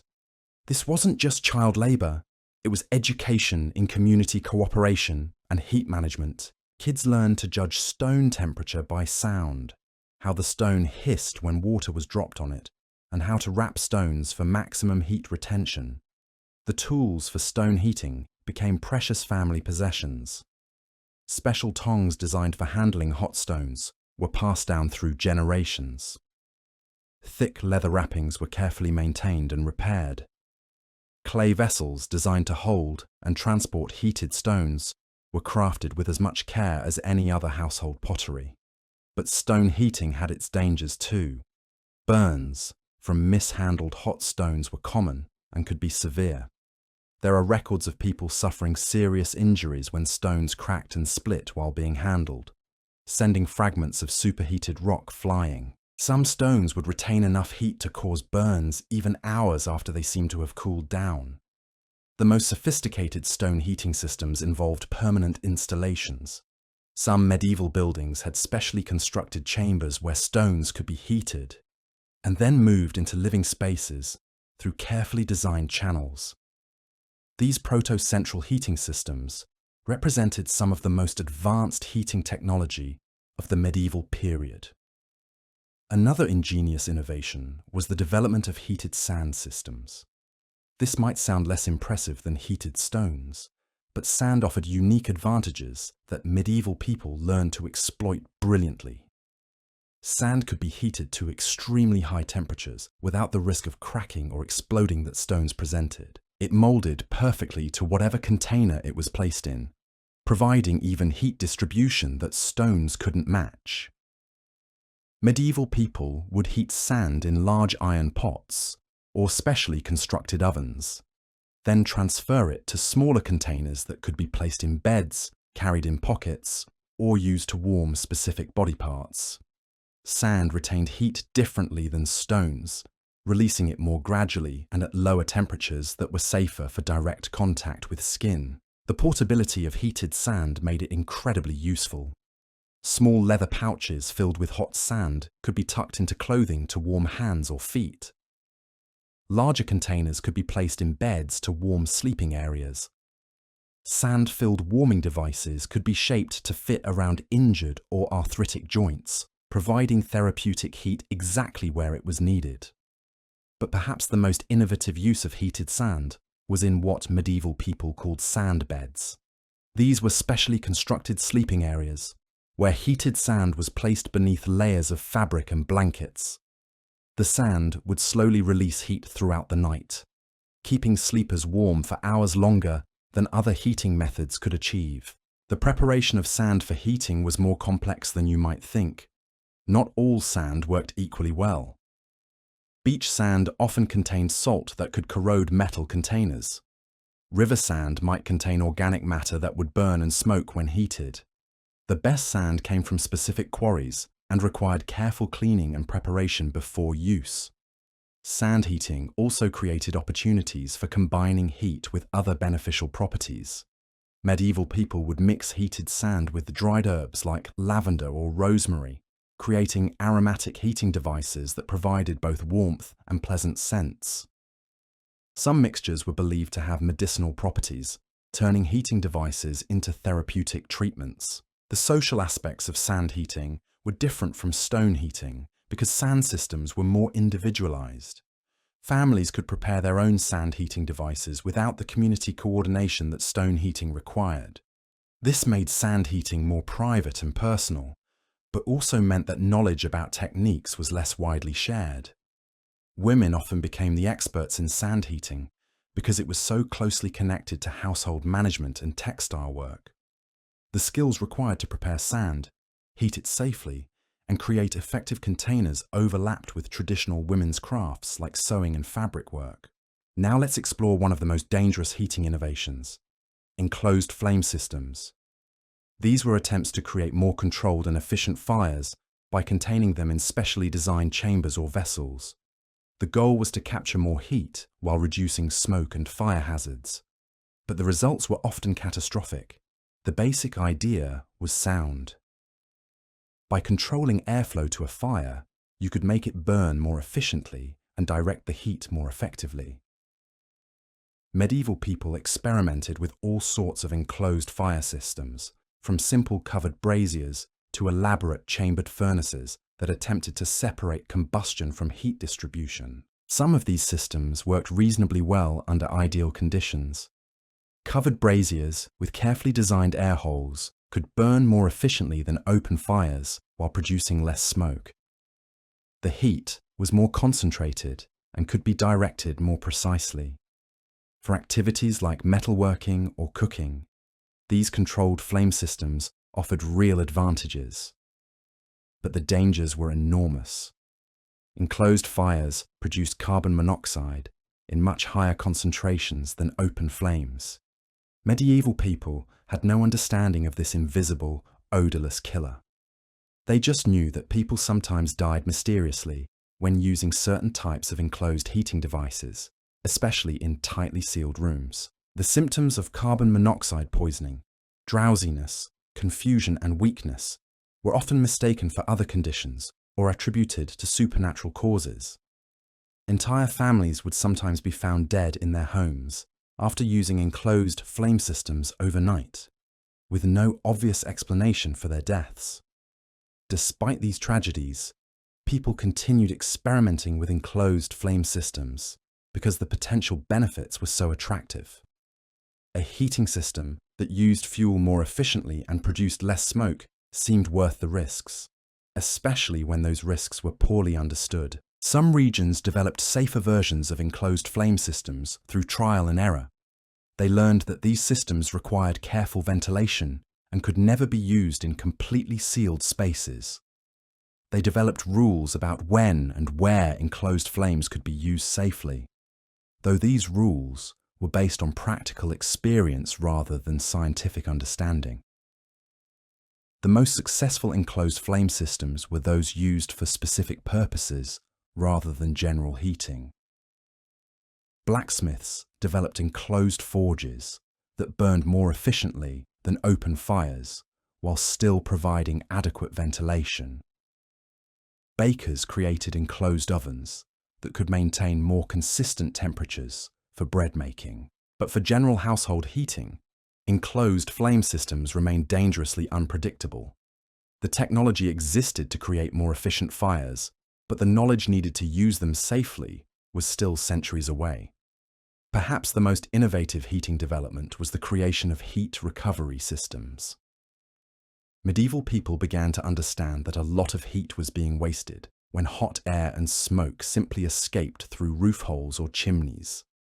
They started experimenting with ways to capture and reuse this escaping heat before it was lost forever. The simplest heat recovery systems involved routing smoke and hot air through additional chambers or passages before allowing it to escape. This gave the hot gases more opportunity to transfer their heat to stones, water, or air that could then be used for warming. It was primitive compared to modern heat exchangers, but the principle was the same. Some medieval buildings featured elaborate smoke routing systems that directed hot gases from fires through networks of channels built into walls or under floors. This allowed heat from a single fire to warm multiple rooms or areas of a building. The Romans had used similar hypocauste systems centuries earlier, but medieval people rediscovered and adapted these techniques independently. The construction of heat recovery systems required sophisticated understanding of airflow and building design. The channels had to be sized correctly to allow smoke to flow without backing up into living spaces. They needed to provide enough residence time for heat transfer without allowing smoke to cool so much that it stopped flowing properly. Communities that successfully implemented heat recovery systems gained significant advantages in fuel efficiency. They could heat larger spaces with less fuel or maintain comfortable temperatures for longer periods. This translated into real economic benefits and improved survival rates during harsh winters. The knowledge required to design and build effective heat recovery systems was closely guarded by the craftsmen who understood it. These specialists became highly valued community members whose expertise could mean the difference between a warm winter and a deadly one. But heat recovery systems also created new types of dangers. Complex smoke routing systems could develop blockages that caused dangerous backups of smoke and carbon monoxide. Poorly designed systems could create fire hazards by allowing hot gases to contact combustible materials in unexpected ways. The maintenance of heat recovery systems required constant attention and specialized knowledge. Channels had to be cleaned regularly to prevent dangerous buildups of creosote and ash. Structural problems in the routing systems could create deadly hazards that weren't immediately obvious. Despite these challenges, the most successful medieval communities were often those that had developed effective heat recovery systems. The ability to extract maximum warmth from limited fuel supplies provided crucial advantages in survival and community prosperity. These heating innovations represent the pinnacle of medieval ingenuity in the face of life or death challenges. People developed these systems not through scientific research, but through desperate experimentation driven by the absolute necessity of staying warm. Some innovations proved brilliant and influenced heating technology for centuries. Others proved deadly and were abandoned after claiming too many lives. But perhaps the most remarkable aspect of these innovations was how they were developed and shared. In a world without formal education systems or scientific institutions, knowledge about heating spread through networks of craftsmen, travelers, and community members who understood that survival techniques were too valuable not to share.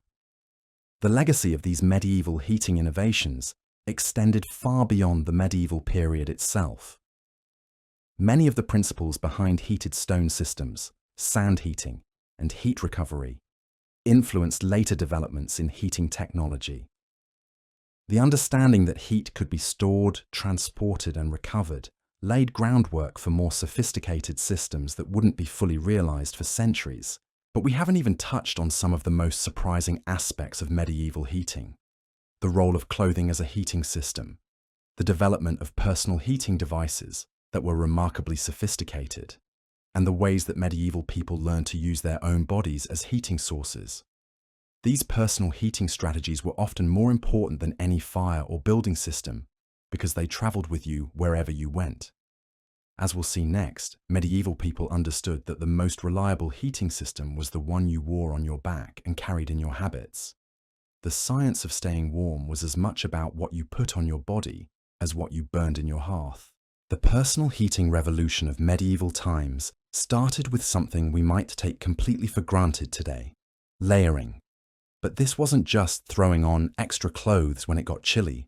Medieval people turned layering into a precise science of survival, with each piece of clothing serving a specific function in their personal heating system.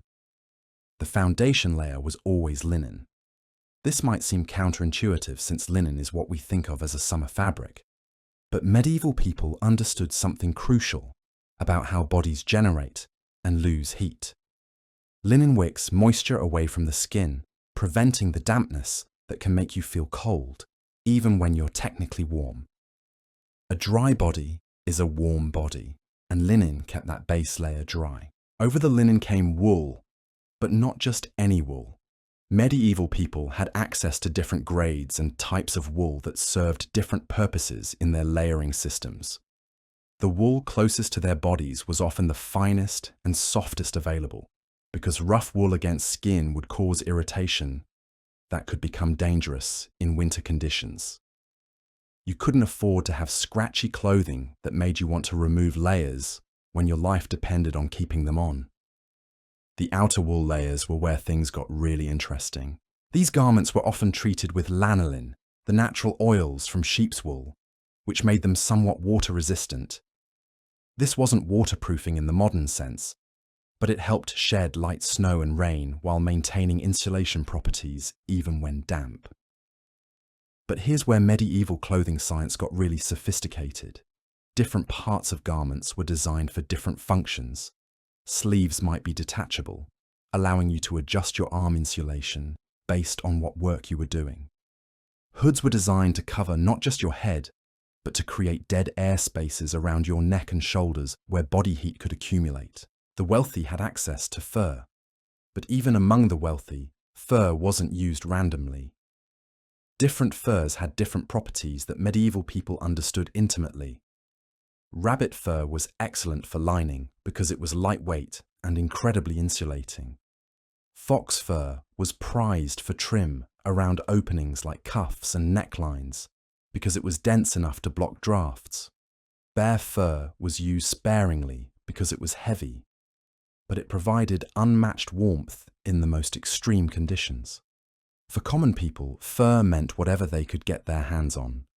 Sheepskin was the most accessible, and people learned to prepare it in ways that maximized its heating potential. The wool side provided insulation, while the leather side blocked wind. A well-prepared sheepskin could serve as a cloak, blanket, or even a sleeping bag depending on how it was cut and sewn. But clothing wasn't just about the materials. It was about the engineering. Medieval garments were designed with an understanding of how air moves around the human body and where heat is lost most quickly. The areas where major blood vessels come close to the skin. Your wrists, neck, and ankles receive special attention in clothing design. Cuffs were often designed to fit tightly around wrists, creating seals that prevented warm air from escaping and cold air from entering. Necklines featured collars or hoods that could be adjusted to control airflow. Hem lengths were calculated to provide maximum coverage while still allowing freedom of movement for essential tasks. The science of medieval footwear was particularly advanced because feet were so vulnerable to frostbite and because foot warmth was crucial for overall body temperature regulation. Medieval people understood that cold feet would make your entire body feel cold, so foot heating received enormous attention. The basic medieval shoe was often just leather shaped around the foot, but the real innovation was in what went inside that leather. Felt insoles made from compressed wool provided insulation from the ground. Straw or dried grass could be packed around the feet for additional insulation, though this required daily replacement as the materials compressed and became less effective. But the most ingenious foot heating solution was the use of heated inserts.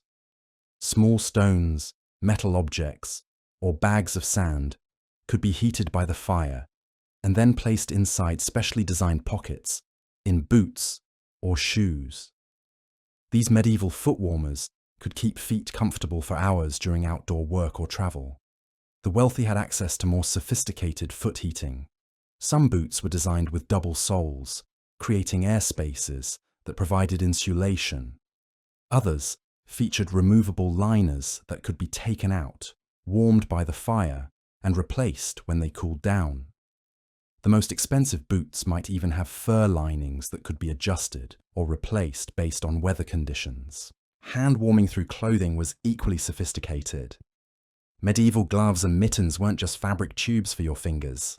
They were engineered heating systems designed to trap and maintain hand warmth while still allowing manual dexterity for essential tasks. Mittens were generally warmer than gloves because they allowed fingers to share heat, but they limited fine motor control. So, medieval people often wore fingerless gloves inside mittens, giving them the option to expose their fingertips for delicate work while keeping the rest of their hands warm. This layering system for hands could be adjusted throughout the day based on what tasks needed to be performed. The wealthiest individuals had access to heated hand muffs, cylindrical fabric tubes that could contain heated stones or metal warming devices. These weren't just fashion accessories. They were sophisticated personal heating systems that allowed people to keep their hands warm while maintaining social appearances. But perhaps the most ingenious aspect of medieval personal heating was the development of what we might call thermal underwear. This wasn't a single garment, but a system of underclothing designed to trap air and maintain body heat close to the skin. The basic principle was creating dead air spaces between layers of fabric. Air is actually an excellent insulator, but only when it's trapped and prevented from moving. Medieval undergarments were designed with this principle in mind, featuring loose fits that allowed air to be trapped while still maintaining contact with body heat. Some medieval undergarments featured quilted construction, with batting materials sewn between layers of fabric. This created multiple small air pockets that provided insulation while remaining flexible enough for normal movement. The batting materials varied based on availability, everything from down feathers to plant fibers to scraps of wool. The most sophisticated thermal undergarments featured adjustable lacing systems that allowed the wearer to control how tightly the garments fit. Looser fits provided more insulation through trapped air, while tighter fits allowed better heat conduction from the body to outer layers. This adjustability meant that a single garment could be optimized for different weather conditions and activity levels. Medieval people also understood the importance of covering areas where major blood vessels were close to the surface. Special attention was paid to garments that covered the wrists, neck, and ankles. Losing heat from these pulse points could dramatically affect overall body temperature, so these areas often received extra layers or special insulating treatments. The color of medieval winter clothing wasn't just about fashion or available dyes. Dark colors absorb more heat from sunlight, so medieval people often chose darker outer garments when possible. This wasn't always practical because darker dyes were more expensive. But people understood that a dark cloak could absorb enough solar heat during the day to make a noticeable difference in comfort. But clothing heating systems required constant maintenance and adjustment. Medieval people had to learn how to manage their personal heating systems throughout the day. This meant knowing when to add layers, when to remove them, how to adjust fit and coverage based on activity level and weather conditions. The social aspects of clothing-based heating were complex too. In communal living situations, people had to coordinate their clothing systems with shared heating resources. Someone wearing inadequate clothing could become a drain on communal heating resources, while someone with superior clothing might be expected to share warmth with those less well-equipped. The seasonal rhythm of clothing heating involved extensive preparation and maintenance. Garments had to be cleaned, repaired, and treated with protective substances before winter arrived. Furs needed to be processed and preserved. Wool had to be cleaned and re-oiled. Leather required conditioning to maintain flexibility and water resistance. Storage of winter clothing during warmer months was crucial because textile damage could be catastrophic when cold weather returned. Medieval people developed sophisticated methods for protecting stored clothing from insects, moisture, and rodents. Special herbs were used to repel moths, and garments were often stored in sealed containers with aromatic materials that deterred pests. The knowledge systems surrounding clothing-based heating were extensive and specialized. Different regions developed expertise with different materials and techniques based on local resources and climate conditions. This knowledge was passed down through families and communities, often closely guarded because superior clothing technology provided real survival advantages. Women often held specialized knowledge about textile heating systems because clothing production and maintenance fell largely within their domain. The ability to create effective winter clothing was a valued skill that could determine family survival prospects. Women who were particularly skilled at creating warm, durable winter garments often gained social status and economic opportunities. The repair and modification of heating clothing was an ongoing necessity throughout winter.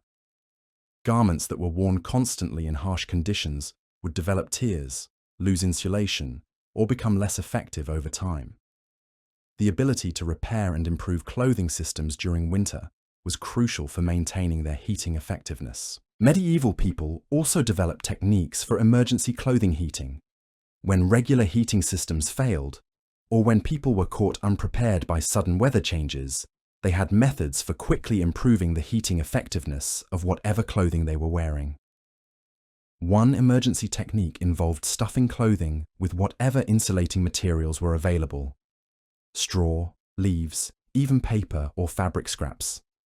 This wasn't elegant, but it could provide crucial additional insulation during emergency situations. People learned to identify materials that would provide insulation without creating bulk that restricted movement. Another emergency method involved adjusting how clothing was worn to maximize heating effectiveness. Garments could be worn inside out to change their insulation properties, layered in different orders to optimize heat retention, or modified by tying, tucking, or adjusting fit to eliminate drafts and improve heat capture. The psychological aspects of clothing-based heating were significant too. Wearing adequate warm clothing provided confidence and reduced anxiety about cold weather survival. People who felt properly protected by their clothing could focus their energy on other survival tasks rather than constantly worrying about staying warm. Conversely, people with inadequate clothing lived in constant anxiety about their ability to survive cold weather. This stress could actually make them feel colder by affecting circulation and making it harder to maintain body heat. The mental comfort provided by good winter clothing was almost as important as the physical warmth. The clothing-based heating systems of medieval people were remarkably sophisticated, representing centuries of accumulated knowledge about human body heat regulation, textile properties, and survival in extreme conditions. These weren't primitive solutions cobbled together by desperate people. They were advanced technologies that effectively addressed complex heating challenges. But personal heating didn't stop with clothing. Medieval people also developed an arsenal of body-based heating techniques that didn't require any external materials at all. These were methods for generating, conserving, and directing body heat using nothing but knowledge of human physiology and behavior. The most fundamental body heating technique was understanding how physical activity generated warmth. Medieval people learned to time their activities to maximize heating benefits while minimizing energy expenditure. They understood that different types of movement produce different heating effects and that the timing of activity could be used strategically to maintain warmth. Quick, intense movements like jumping jacks or vigorous arm swinging could rapidly increase body temperature, but also burned energy quickly. Sustained moderate activity like walking or working could maintain steady heat production over longer periods. Medieval people learned to balance these different types of heating activities based on their energy reserves and heating needs. Breathing techniques were another crucial component of body-based heating. Medieval people discovered that controlled breathing could improve circulation and help distribute body heat more effectively. Deep, slow breathing exercises could warm the core, while rapid breathing could quickly warm extremities by improving blood flow. The positioning and posture techniques medieval people developed were remarkably sophisticated. They learned that certain body positions could conserve heat more effectively than others, and that changing positions strategically could help redistribute warmth to different parts of the body. Curling into tight balls conserved core heat, while stretching and extending limbs could help circulate warmth to extremities. Group body heating techniques were perhaps the most important personal heating methods because they allowed people to share and amplify their individual heat production. Medieval people developed elaborate protocols for huddling, sleeping arrangements, and group activities that maximize the heating benefits of human proximity while maintaining social propriety. These body-based heating techniques required no fuel, no materials, and no tools. They were portable, reliable, and available to everyone regardless of social status or economic resources. For many medieval people, these techniques were the most dependable heating methods they had because they couldn't be stolen, damaged, or depleted like external heating resources. But mastering these personal heating techniques required extensive knowledge and practice. Medieval people had to understand how their own bodies responded to cold, what techniques worked best for them individually, and how to adapt their methods based on changing conditions and circumstances. The effectiveness of personal heating techniques also depended heavily on overall health and nutrition. Well-fed, healthy people could generate more body heat and maintain it more effectively than those who were malnourished or ill. This created additional survival pressures during winter months, when food was scarce and health challenges were most severe. As we'll explore next, these personal heating strategies were integrated into broader survival systems that encompassed not just staying warm, but maintaining the energy and resources needed to keep heating systems functioning throughout the entire winter season. The real challenge wasn't just getting warm, it was staying warm for months at a time while managing limited resources and maintaining the strength needed for survival. The integration of all these personal heating techniques into comprehensive survival systems revealed just how complex medieval winter survival really was. Because here's the thing that's easy to miss when we look back at medieval heating. It wasn't enough to just stay warm for a day or even a week. These people had to maintain their heating systems for months at a time, often in conditions where a single mistake could be fatal. Think about the sheer logistics involved. A typical peasant family needed to manage their fuel supply to last from October through March, sometimes longer. That's potentially 6 months of continuous heating needs. They had to calculate not just how much fuel they needed, but how to ration it effectively, how to store it safely, and how to maintain their heating equipment throughout the entire season. This is where medieval people developed what we might call heating economics. Every piece of fuel burned represented a trade-off against future needs. Burn too much early in the winter, and you might not have enough for the coldest months. Burn too little, and you might not survive to see those reserves. Medieval families became experts at reading weather patterns, predicting seasonal severity, and adjusting their heating consumption accordingly. The psychological pressure of this resource management was enormous. Imagine going to sleep every night knowing that your family's survival depended on the fuel calculations you'd made months earlier.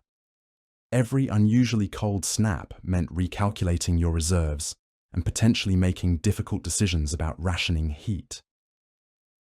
But medieval communities developed sophisticated support systems to help manage these pressures. Fuel-sharing networks weren't just about immediate need.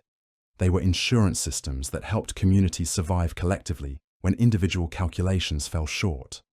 A family that had overestimated their fuel needs might share with neighbors who had underestimated, creating community-wide survival buffers.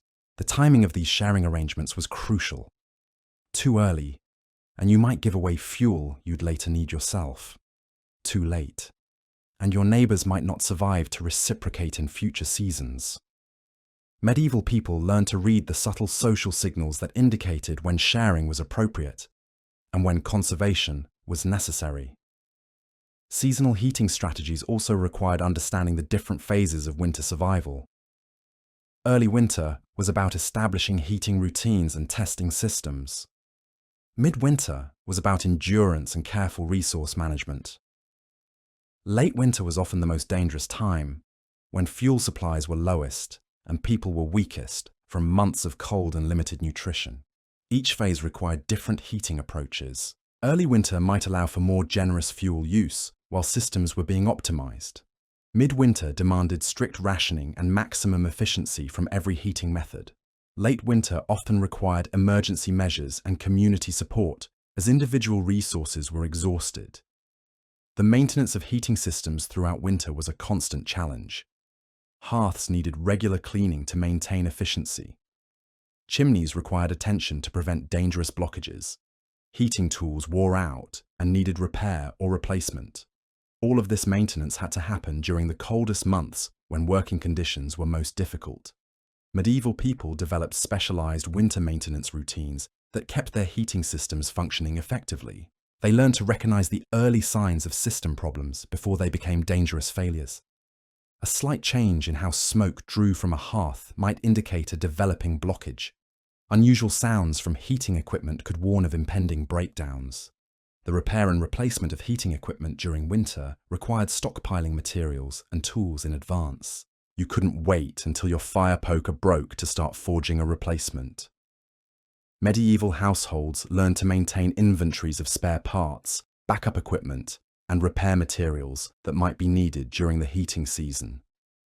But perhaps the most crucial aspect of long-term heating survival was understanding the relationship between heating and nutrition. Staying warm required enormous amounts of calories. The human body burns significantly more energy maintaining temperature in cold conditions. Medieval people had to balance their heating needs against their food supplies, knowing that both were limited resources. This created complex optimization problems that required sophisticated understanding of human physiology and resource management. Eating more food provided energy for heat generation, but food supplies were limited. Burning more fuel provided external heat, reducing the body's energy demands, but fuel was also limited. Medieval families had to find the optimal balance between internal and external heating that would sustain them through the entire winter. The types of food available also affected heating efficiency. Foods high in fats and proteins provided more sustained energy for heat generation than simple carbohydrates. But these high-energy foods were often scarce and expensive. Medieval people learned to time their consumption of different foods to maximize heating benefits when they were most needed. Alcohol played a complex role in medieval heating strategies. While drinking alcohol could create sensations of warmth, it actually reduced the body's ability to maintain core temperature by dilating blood vessels and increasing heat loss. Medieval people gradually learned to use alcohol strategically, consuming it in ways that provided psychological comfort without compromising their heating effectiveness. The preparation of warming foods and drinks became an essential heating skill. Hot porridge wasn't just breakfast, It was a delivery system for calories and internal warmth. Spiced wines and ales weren't just beverages, they were pharmaceutical heating treatments that could improve circulation and provide temporary thermal relief. Medieval people developed elaborate knowledge systems around food-based heating. They understood which spices had genuine warming properties and which just created sensations of heat. They knew how to prepare foods that would provide sustained internal warming versus quick thermal boosts. They learned to time meals and warming drinks for maximum heating effectiveness. The social aspects of food-based heating created additional community cooperation opportunities. Families might pool resources to prepare large batches of warming foods that could be shared efficiently. Community kitchens or shared cooking facilities could provide heating benefits while conserving fuel through collective food preparation. But the relationship between heating and health extended beyond just nutrition. Cold stress compromised immune function, making people more vulnerable to diseases that could further reduce their ability to stay warm. Medieval people had to manage heating not just for immediate comfort, but for maintaining the health and strength needed for winter survival. The medical understanding of cold-related health problems was limited but practical. Medieval people recognized that certain conditions were associated with cold exposure and developed treatments that often involved heating therapies.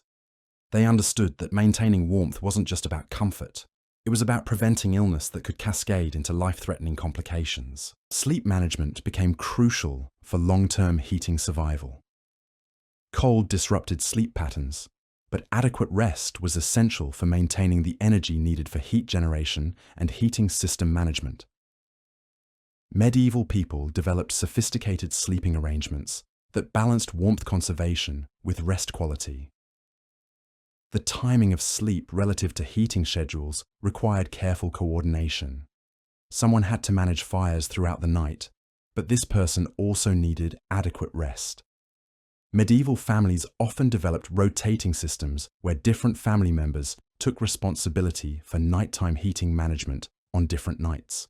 The psychological challenges of extended winter survival created additional heating complications. Seasonal depression, anxiety about resource depletion, and stress from confined living conditions all affected people's ability to manage their heating systems effectively. Medieval communities developed social practices that helped maintain morale and cooperation during the most difficult winter months. Storytelling, music, and other entertainment activities served heating functions beyond just passing time. These activities brought people together in shared warm spaces, provided psychological comfort that helped people cope with cold stress, and maintained the social cooperation that community heating systems required. The seasonal festivals and celebrations that punctuated medieval winters weren't just cultural traditions. They were strategic psychological interventions that helped communities maintain the mental resilience needed for winter survival. These celebrations provided opportunities for shared warmth, community bonding, and hope for the eventual return of spring. The timing of these festivals often coincided with the most challenging phases of winter survival. Mid-winter celebrations provided psychological relief during the period of greatest cold and darkness. Late winter festivals helped communities maintain cooperation and hope during the most resource-depleted time of year. Religious observances during winter often incorporated practical heating elements alongside spiritual components. Church services brought people together in shared warm spaces. Religious festivals provided justification for using precious fuel for celebratory fires. Prayer and ritual helped people cope with the anxiety and uncertainty of winter survival. The integration of heating with religious and spiritual practices reflected the life or death importance of staying warm. Medieval people understood that heating wasn't just a practical necessity, it was a sacred responsibility that affected the survival of entire communities. As winter progressed and resources dwindled, medieval communities had to make increasingly difficult decisions about heating priorities. Who received access to the warmest spaces? How should limited fuel be distributed? What heating activities were essential versus optional? These decisions reflected community values and social structures in the most fundamental ways. The end of winter period required careful management to ensure that heating resources lasted until spring weather made them less essential. Medieval people learned to recognize the signs of seasonal change that indicated when they could begin reducing heating intensity without compromising survival. But spring didn't arrive uniformly, and late-season cold snaps could catch communities off guard after they had begun relaxing their heating vigilance. Medieval people learned to maintain heating readiness well into what we might consider spring months, understanding that winter's final assaults could be among the most dangerous.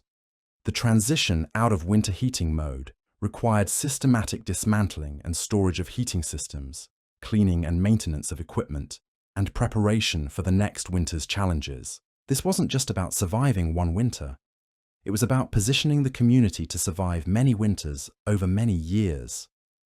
The accumulated knowledge and experience from each winter survival season contributed to community heating expertise that improved over time. Successful techniques were remembered and refined. Failed strategies were abandoned or modified. Medieval communities became increasingly sophisticated in their heating approaches through generations of survival experience. The documentation and transmission of heating knowledge became crucial for community survival.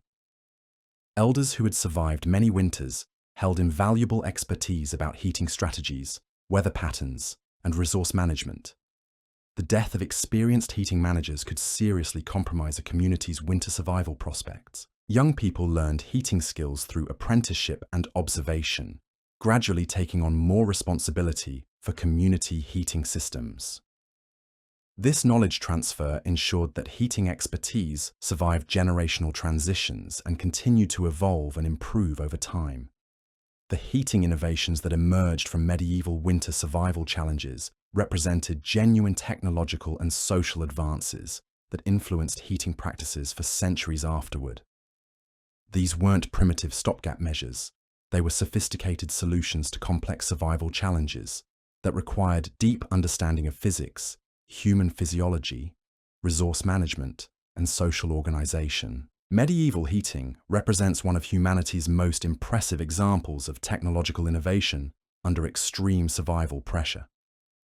Faced with the absolute necessity of staying warm or dying, medieval people developed heating systems that were remarkably effective, surprisingly sophisticated, and ingeniously adapted to their specific resources and circumstances. The legacy of medieval heating extends far beyond the medieval period itself. Many of the principles, techniques, and social practices developed during this era influenced heating technology and winter survival strategies for centuries afterward.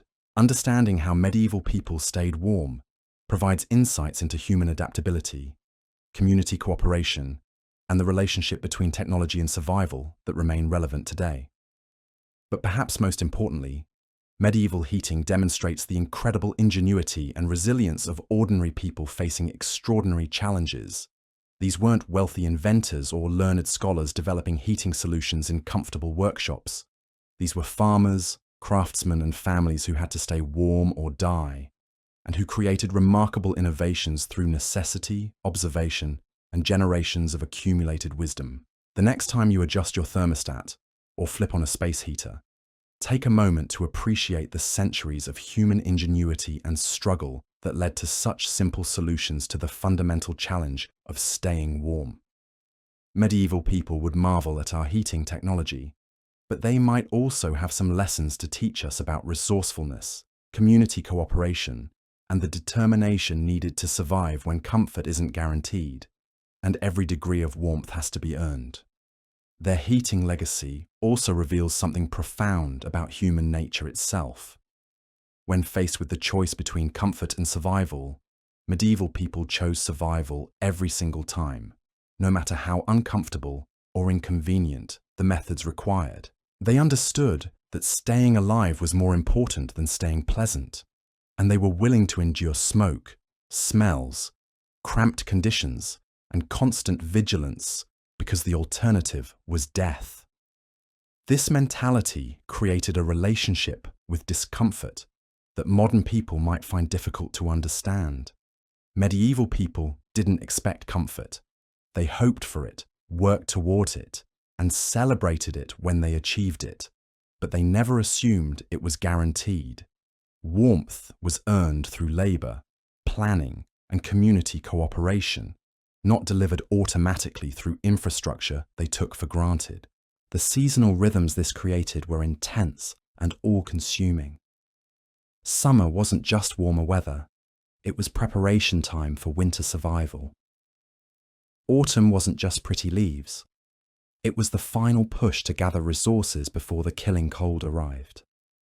Winter wasn't just an inconvenient season, it was a months-long battle against death itself.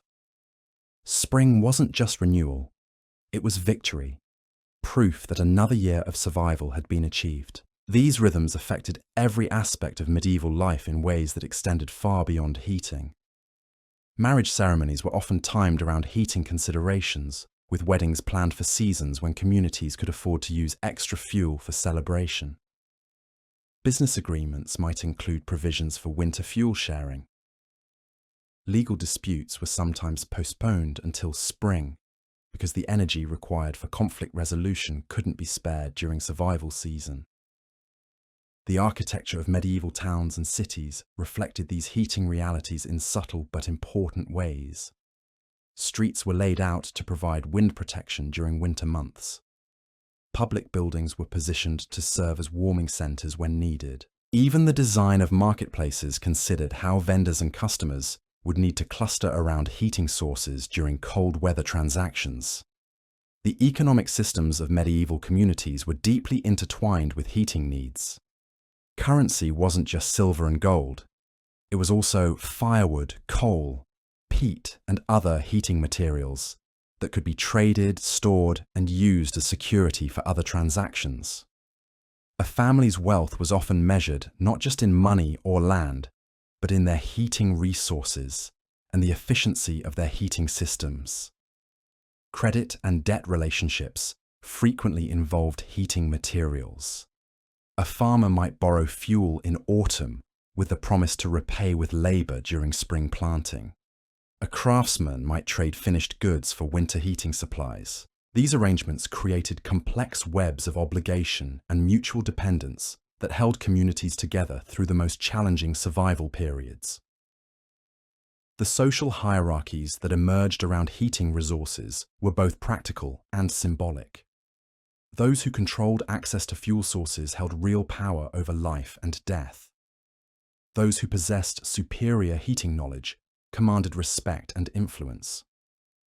Those who could afford the most effective heating systems displayed their status through their ability to stay comfortable when others suffered. But these hierarchies also created responsibilities. Wealthy community members were often expected to provide heating assistance during emergencies. Those with superior heating systems might be obligated to share their warmth during the coldest periods. Social status came with heating obligations as well as heating privileges. The legal systems that developed around heating reflected just how crucial these resources were for survival. Theft of heating materials was often punished more severely than other forms of property crime because it could literally kill the victims. Laws governing access to fuel sources were detailed and strictly enforced.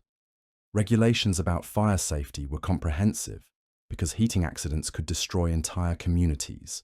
Dispute resolution mechanisms had to address heating-related conflicts with particular care, because these disputes could escalate quickly when survival was at stake. A disagreement about fuel sharing could become a matter of life and death if not resolved promptly and fairly. Community leaders learned to treat heating disputes as urgent matters requiring immediate attention.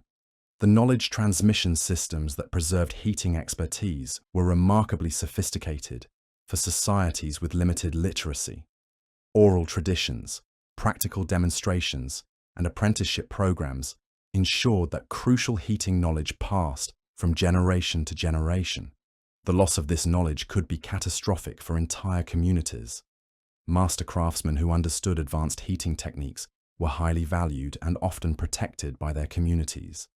Their knowledge was too important to risk losing through accident, illness, or conflict. Some communities would go to great lengths to retain these experts and prevent them from relocating to rival settlements. The innovations that emerged from these knowledge systems were often remarkably advanced. Medieval people developed heating solutions that wouldn't look out of place in modern survival manuals. Their understanding of heat transfer, insulation, fuel efficiency, and human thermal regulation was sophisticated and practical. Some of their heating techniques were so effective that they influenced heating technology for centuries after the medieval period ended. The principles behind their heated stone systems informed later developments in thermal mass heating. Their clothing layering strategies influenced military and exploration gear. Their community heating arrangements provided models for later public heating systems. The adaptability these heating systems required created communities that were remarkably resilient in the face of changing circumstances. Medieval people learned to improvise, substitute, and innovate when their standard heating methods weren't sufficient.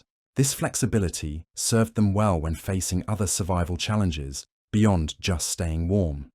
The psychological resilience that developed from managing heating survival challenges prepared medieval people for other difficulties in ways that might surprise us. People who had learned to stay calm while managing life or death heating decisions were often better equipped to handle other crises that required clear thinking under pressure. The community bonds forged through shared heating, survival created social relationships that were remarkably strong and enduring. People who had kept each other alive through harsh winters developed trust and loyalty that lasted lifetimes. These relationships formed the foundation for stable communities that could survive not just winter weather, but political upheavals, economic disruptions, and other challenges. The environmental awareness that medieval heating required was profound and practical. People understood their local ecosystems intimately because their lives depended on harvesting heating resources sustainably. They knew which trees could be cut without damaging forest health, which peat bogs would regenerate effectively, and how to manage fuel resources for long-term availability. This environmental knowledge was often remarkably accurate and sophisticated. Medieval people understood concepts like sustainable harvesting, resource regeneration, and ecosystem balance in practical terms that modern environmentalists might appreciate. Their survival depended on not exhausting their resource base, so they learned to use natural resources in ways that maintained their availability over many seasons. The technological innovations that emerged from medieval heating challenges were often elegantly simple solutions to complex problems. These weren't high-tech devices requiring advanced manufacturing. They were clever applications of basic materials and principles that anyone could understand and implement. The best medieval heating innovations were those that could be built, maintained, and repaired by ordinary people using locally available materials. The durability built into medieval heating systems reflected their understanding that replacement parts and professional repairs weren't readily available. Everything had to be constructed to last as long as possible and to be repairable by the people who used it. This created a design philosophy that prioritized reliability and maintainability over efficiency or convenience. The efficiency standards that medieval people achieved with their heating systems were often impressive considering their resource limitations. They learned to extract maximum warmth from minimum fuel through careful design, precise operation, and constant attention to system optimization. Their heating systems represented sophisticated engineering solutions disguised as simple folk practices. The safety protocols that developed around medieval heating were comprehensive and practical.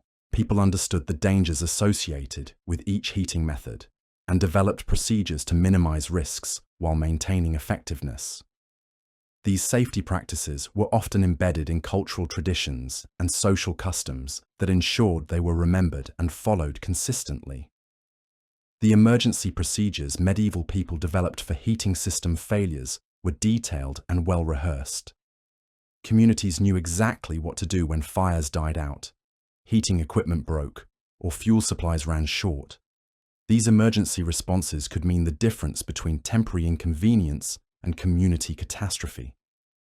The redundancy built into medieval heating systems reflected their understanding that single points of failure could be fatal. Families maintained multiple heating methods. Communities developed backup fuel sources. and individuals learned several different warming techniques. This redundancy provided insurance against the various ways that heating systems could fail when they were needed most. The maintenance schedules that kept medieval heating systems functioning effectively were remarkably detailed and systematic. People knew exactly when to clean chimneys, repair heating equipment, and replace worn components. This preventive maintenance was crucial for ensuring that heating systems remained reliable throughout the entire winter survival period. The quality control standards applied to medieval heating materials were often quite sophisticated. People learned to identify the best fuels, select the most effective heating equipment, and recognize signs of system problems before they became dangerous. This quality awareness was essential for maintaining heating effectiveness and safety. The innovation cycles that drove improvements in medieval heating were continuous and community-based. Each winter's survival experience provided feedback that informed the next season's preparations. Successful innovations spread quickly through communities, while failed experiments were abandoned before they could cause harm. Medieval heating represents one of humanity's most impressive examples of technological and social innovation under extreme survival pressure. These weren't primitive people making do with inadequate resources. These were ingenious communities developing sophisticated solutions to complex challenges using intelligence, creativity, and accumulated wisdom passed down through generations of survival experience. The heating methods medieval people developed were remarkably effective, surprisingly elegant, and ingeniously adapted to their specific circumstances and resources. They created heating systems that worked reliably in the harshest conditions, using materials and techniques that were sustainable and maintainable within their technological capabilities. But perhaps most importantly, medieval heating demonstrates the incredible capacity of human communities to cooperate, innovate, and persist in the face of seemingly impossible survival challenges. When staying warm meant staying alive, medieval people found ways to generate, capture, conserve, and share warmth that kept entire communities functioning through months of deadly cold. Their legacy reminds us that comfort isn't automatic, that survival requires constant vigilance and effort, and that the simple act of staying warm represents centuries of human ingenuity and determination. The next time you feel a chill and reach for a thermostat, remember the medieval families who spent months carefully tending fires, sharing fuel, and working together to ensure that everyone survived to see another spring. Their heating innovations weren't just about staying warm. They were about staying human in conditions that tested every aspect of individual and community resilience. They succeeded not because they had better technology than we might imagine, but because they had something perhaps more valuable. The absolute determination to survive and the wisdom to understand that survival was only possible through cooperation, innovation, and the refusal to give up even when the cold seemed overwhelming. That determination, that ingenuity, and that community spirit represents the true warmth that carried medieval people through their darkest, coldest nights. It's a warmth we can still learn from today. The spirit of medieval heating innovation didn't end when spring finally arrived. In fact, some of the most fascinating developments came from people who refused to accept that winter had to be a season of mere survival. These were the medieval heating pioneers who pushed beyond basic warmth into territory we might recognize as early climate control. Take the monastery heating systems that emerged in the later medieval period. These weren't just larger versions of peasant hearths. Monks, with their dedication to discipline and their access to accumulated knowledge, developed heating approaches that were genuinely revolutionary for their time. The most advanced monasteries created what we'd recognize today as zoned heating systems. Different areas of the monastery complex were heated to different temperatures based on their function. The scriptorium, where monks copied manuscripts, needed steady, moderate heat that wouldn't damage parchment or make scribes drowsy. The dormitories required just enough warmth to prevent freezing, without encouraging the comfort that might interfere with spiritual discipline. But here's what's really remarkable about monastic heating innovation. These communities understood that consistent temperature was often more important than maximum heat. They developed heating systems that maintained steady, predictable temperatures, rather than the dramatic swings between scorching and freezing that characterized most medieval heating. The key was thermal mass, though medieval people didn't use that term. Monasteries would heat enormous stone masses during the day using carefully managed fires, then rely on those stones to release heat slowly and steadily throughout the night. This created temperature curves that were much gentler and more sustainable than the typical medieval heating experience. The social organization required for these systems was incredibly sophisticated. Different monks had specific responsibilities for different aspects of heating management. There were fire masters who understood combustion science, stone wardens who managed thermal mass systems, and fuel coordinators who ensured adequate supplies. This wasn't casual heating management, it was systematic engineering. The knowledge preservation systems in monasteries meant that heating innovations could be documented, tested, and refined over decades rather than being lost when individual experts died. Monastic libraries contained detailed treatises on heating efficiency, fuel management, and temperature control that were far more sophisticated than anything available to secular communities. But monastic heating innovation extended beyond just keeping buildings warm. These communities developed integrated systems where heating supported other activities. The same fires that warmed living spaces also provided heat for brewing, cooking, metalworking, and manuscript illumination. Every BTU was carefully managed and directed toward multiple purposes. The timing coordination required for these integrated systems was remarkable. Heating schedules had to align with cooking needs, work requirements, and religious observances. A typical monastery might have heating activities timed to the minute throughout each day, with different fires serving different functions in carefully orchestrated sequences. Medieval urban heating represented another frontier of innovation, driven by the unique challenges of heating densely packed populations with limited space and fuel access. Cities couldn't rely on the community cooperation models that worked in villages because urban populations were too large and anonymous for traditional sharing systems. Instead, urban heating became commercialized in ways that were remarkably modern. Professional fuel dealers, heating equipment manufacturers, and even heating system installers emerged as specialized urban occupations. You could hire someone to design, install, and maintain your heating system rather than relying entirely on family knowledge and community cooperation. Urban heating regulations were far more complex than rural heating customs. Cities developed building codes that specified chimney construction, fuel storage requirements, and fire safety procedures. These weren't informal community agreements.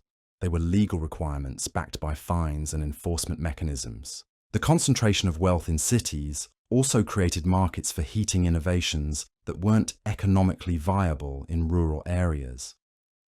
Urban craftsmen developed sophisticated heating devices, improved chimney designs, and specialized fuel processing techniques because they had customers who could afford to pay for superior heating solutions.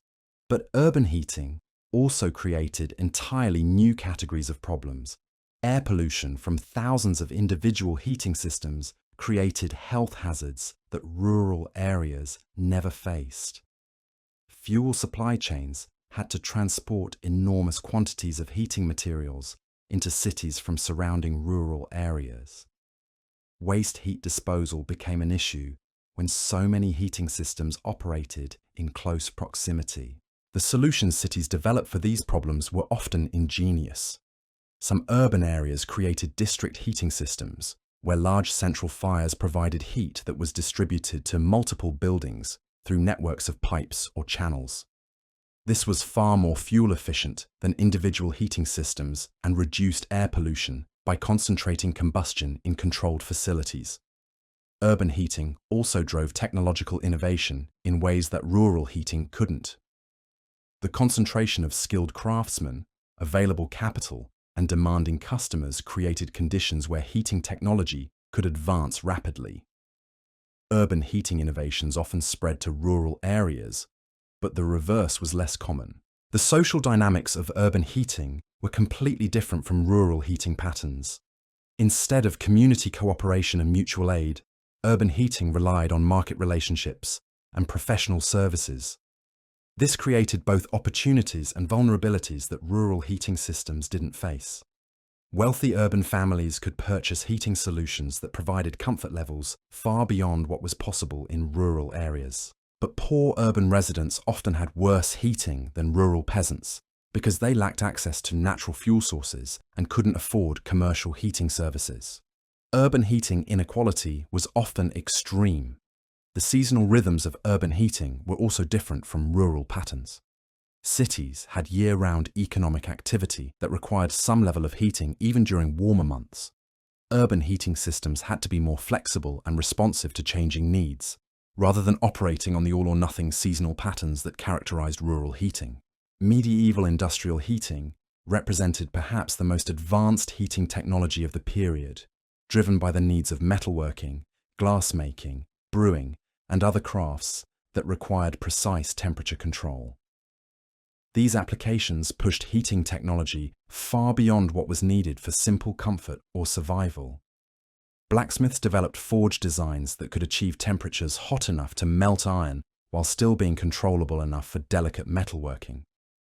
This required understanding airflow dynamics, fuel chemistry, and heat transfer that was remarkably sophisticated for the time period. Glassmakers created furnace systems that could maintain consistent high temperatures for days at a time, while allowing precise temperature adjustments for different phases of glass production.